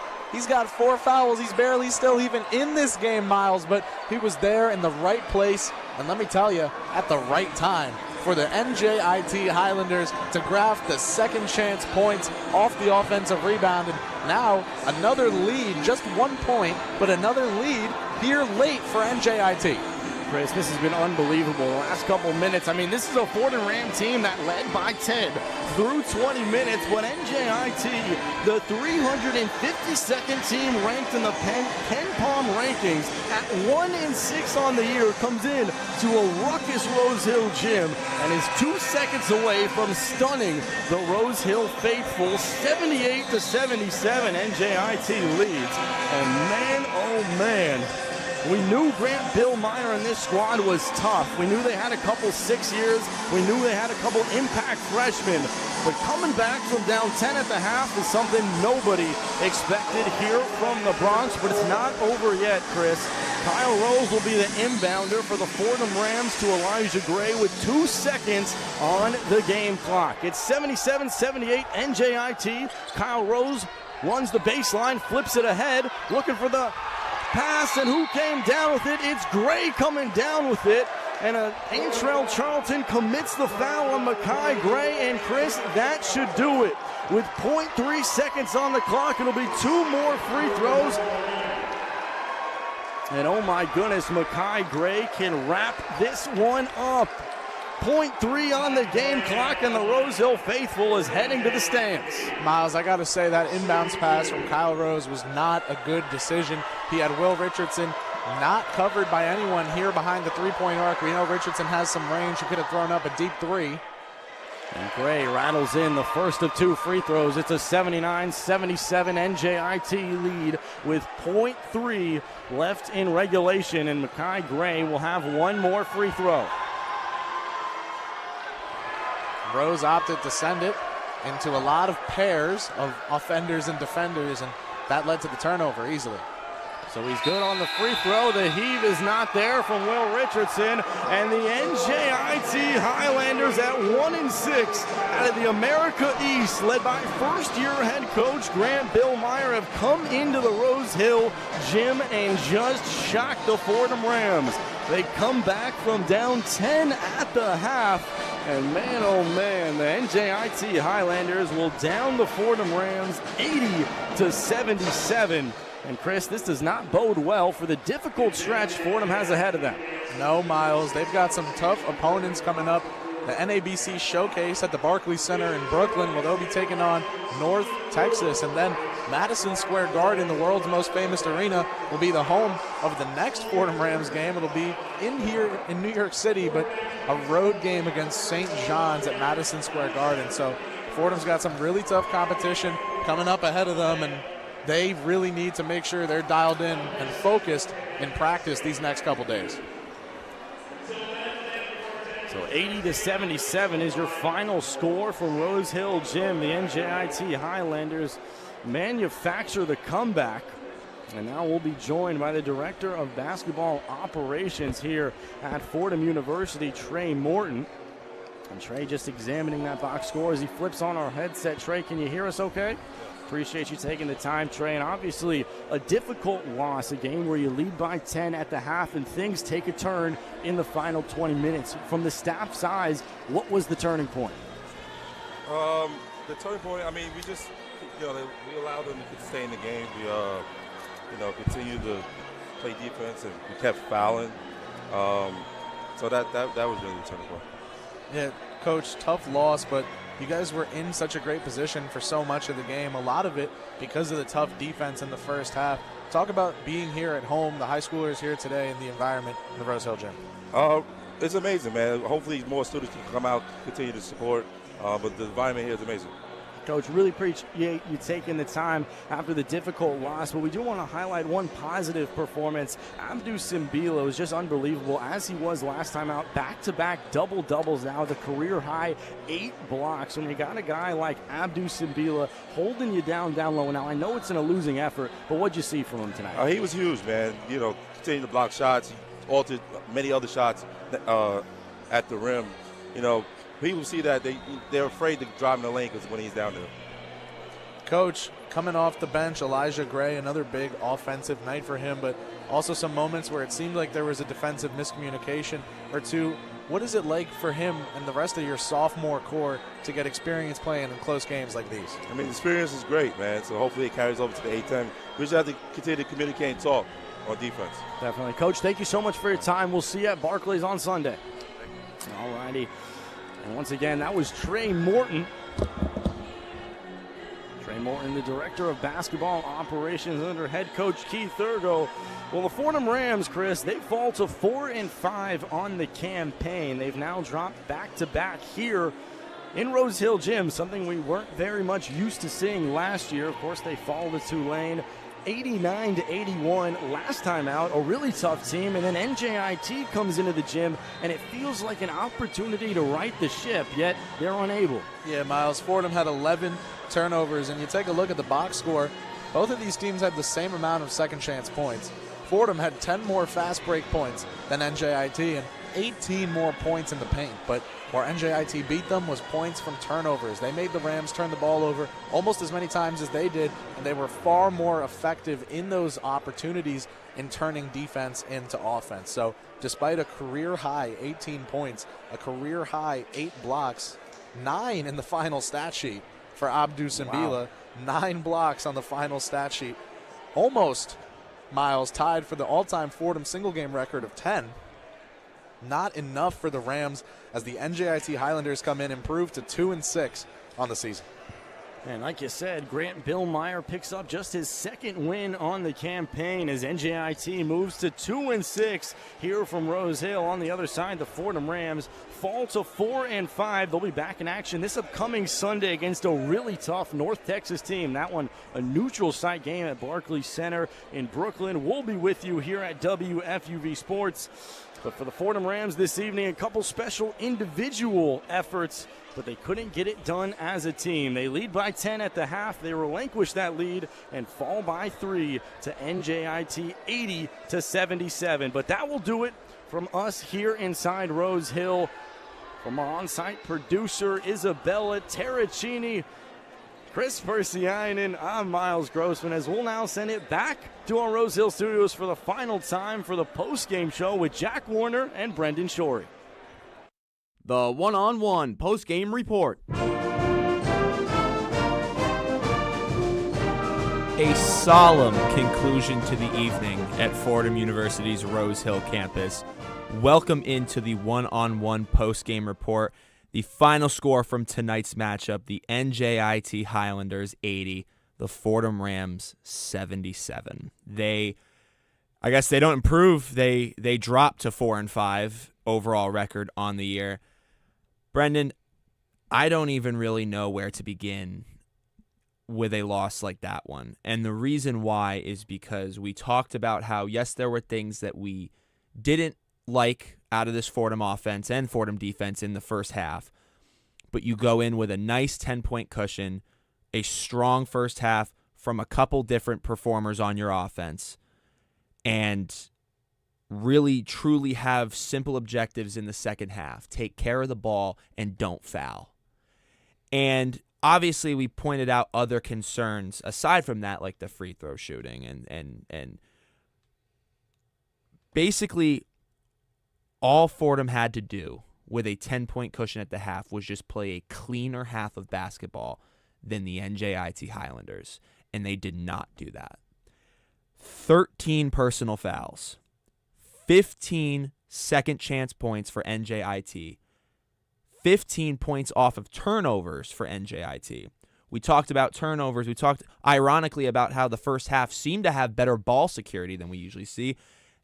They won up their first half tally with 6 second half turnovers, finished with 11 turnovers on the game. And lastly, but not least, the most painful one of all, in a 3-point loss, they missed 14 free throws. You can quite literally look at the box score and circle the places where NJIT did not beat Fordham. They stuck around. They did what they needed to do. They made the plays that they needed to make. Their scores, made the right plays in crunch time. But you can head to the box score of this game and you can circle more areas where Fordham beat themselves than NJIT beat them this evening. Yeah. I mean, you look at college basketball, and you want to compare that to, take the NBA for example. A solid free throw shooter, a team will shoot in a game about 70%, and that's decent. In college, for Fordham, I'll take 70% today because that would have given them a win. They shot 54.8%, 17 of 31, made 17, missed 14. Those are free points. We talked about that at halftime. Those are free points that NJIT is gifting you. And we saw it in the second half where NJIT would purposely go and foul Josh Rivera to get him to shoot 2 free throws because they didn't think he would make both. And you have to make your free throws if you want to win games. You just have to. They're gifts. And I do have to give this NJIT offense an immense amount of credit because we were talking about in the first half how a majority of this Highlander scoring was through Buchanan and through DeGraff. And we said it was Buchanan, shooting from anywhere on the floor, and DeGraff having great presence in the paint and on the boards. In the second half, they came out with a full-scale attack. We said in the halftime how there was not a single player that crossed the 5-point line on the score sheet. And the leading scorer at the end of the game was not Buchanan or DeGraff. It was Makai Gray, who finishes with 21 points. You had Adam Hess, 14 points. They came out firing on all cylinders in the second half, and Fordham let them creep around and hang around. They didn't lead. NJIT did not have a lead in that second half until the closing minute. Yeah, I mean, Fordham had the lead for 36 minutes of this game. 91% of the game tonight, Fordham was in the lead. And then with 2 seconds left, there was a couple lead changes towards the end of the second half. And then Fordham regained the lead. And then with 2 seconds left, NJIT takes the lead. And it was because of DeGraff. So it wasn't even Buchanan. It was DeGraff, which, given he had a great first half. But then you also want to look at everyone's numbers. You mentioned them, Hess and Makai Gray. They picked it up in the second half, took some of that pressure off of Buchanan and DeGraff, and that just allowed, it opened up so much of the floor for these two because then Fordham had to kind of focus, other guys can score now also.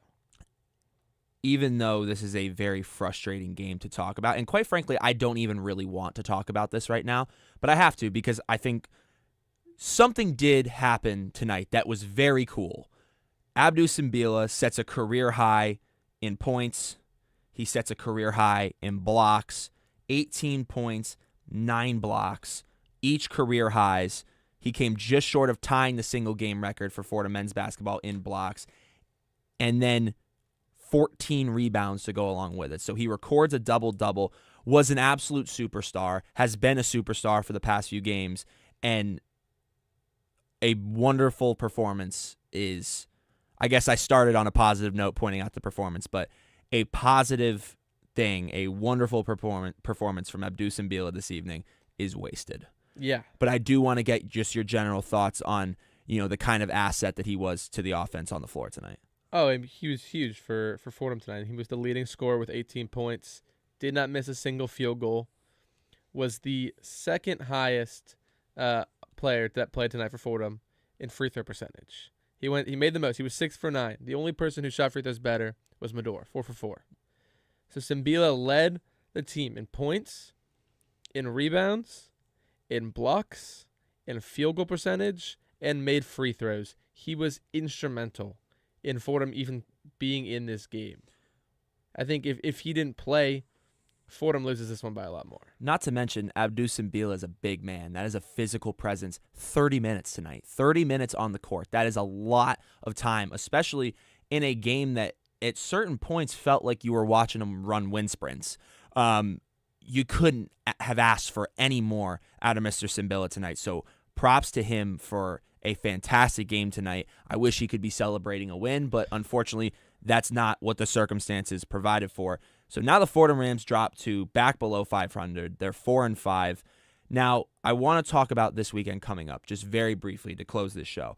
They play against a very good North Texas team at a neutral site. It's home turf by, area code. By proximity, yeah. By proximity that it's at, the BK's very own Barclays Center. But it's against a very good North Texas team coming off a loss to a 1-6 NJIT team that you were favored double digits over heading into the game. With that being said, this is non-conference. We haven't even come close to the conference schedule yet. and there's still a few months of season to go. This isn't the start anyone has hoped for, but there's time. I want to just hear what you have to say about what we should expect from this Fordham team. What should this Fordham team do after a loss like tonight that is demoralizing in front of a home crowd as they head into this weekend into a beautiful, flashy venue to play against a good North Texas team? I honestly could not tell you what to expect. I mean, look at the past few games that Fordham has played, and they killed Manhattan. They beat them by 30. They killed FDU. And then you come and you play a close one against Tulane where it was a good game. Fordham didn't get blown out, and Tulane is a really good team. And then you come in and you just completely blow one against NJIT, lose by 3 to a team that was 1-6 coming in. If I had to pick a side, I think we're going to see the Fordham team that we saw in the Tulane game, in the Manhattan game.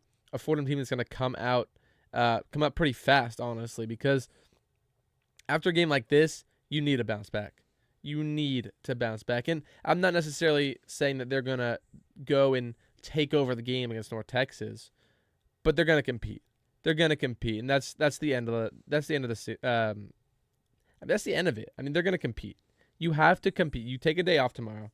You practice, you work hard, and you come out and play your game against North Texas. They absolutely have to, because this school, this team, and Keith Urgo, who I think is a phenomenal head basketball coach, all really have a lot of belief in this team and what they can do.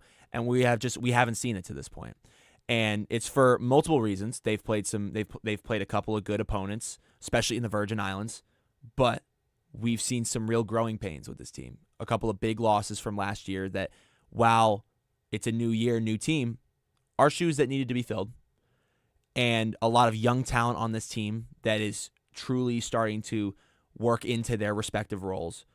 So I think that this team needs to come out of this into this North Texas game this weekend at the Barclays Center with A10 tournament level intensity, because they now need to give everyone that's been watching this team struggle a reason to keep watching, because I do believe that there are several reasons to keep watching this team. But that is going to just about do it for tonight's one-on-one post-game report. Your final score from the historic Rose Hill Gym was the NJIT Highlanders 80, the Fordham Rams 77. The sports director of WFUV is Bobby Chaffardini. Our radio producer tonight was Brian Raybacks. Our on-site producer was Isabella Terracini. And our sideline reporter was Riley Lucas. Special thanks to our fantastic broadcasters, Miles Grossman and Kris Pursiainen, who had the call this evening. Your Fordham Rams will be back in action at Brooklyn's Barclays Center this Sunday at 11:30 a.m. when they battle the Mean Green of North Texas University. Until next time, for Brendan Shorey on Updates, I'm Jack Warner saying so long, and we'll see you next time. Fordham men's basketball is a production of WFUV Sports.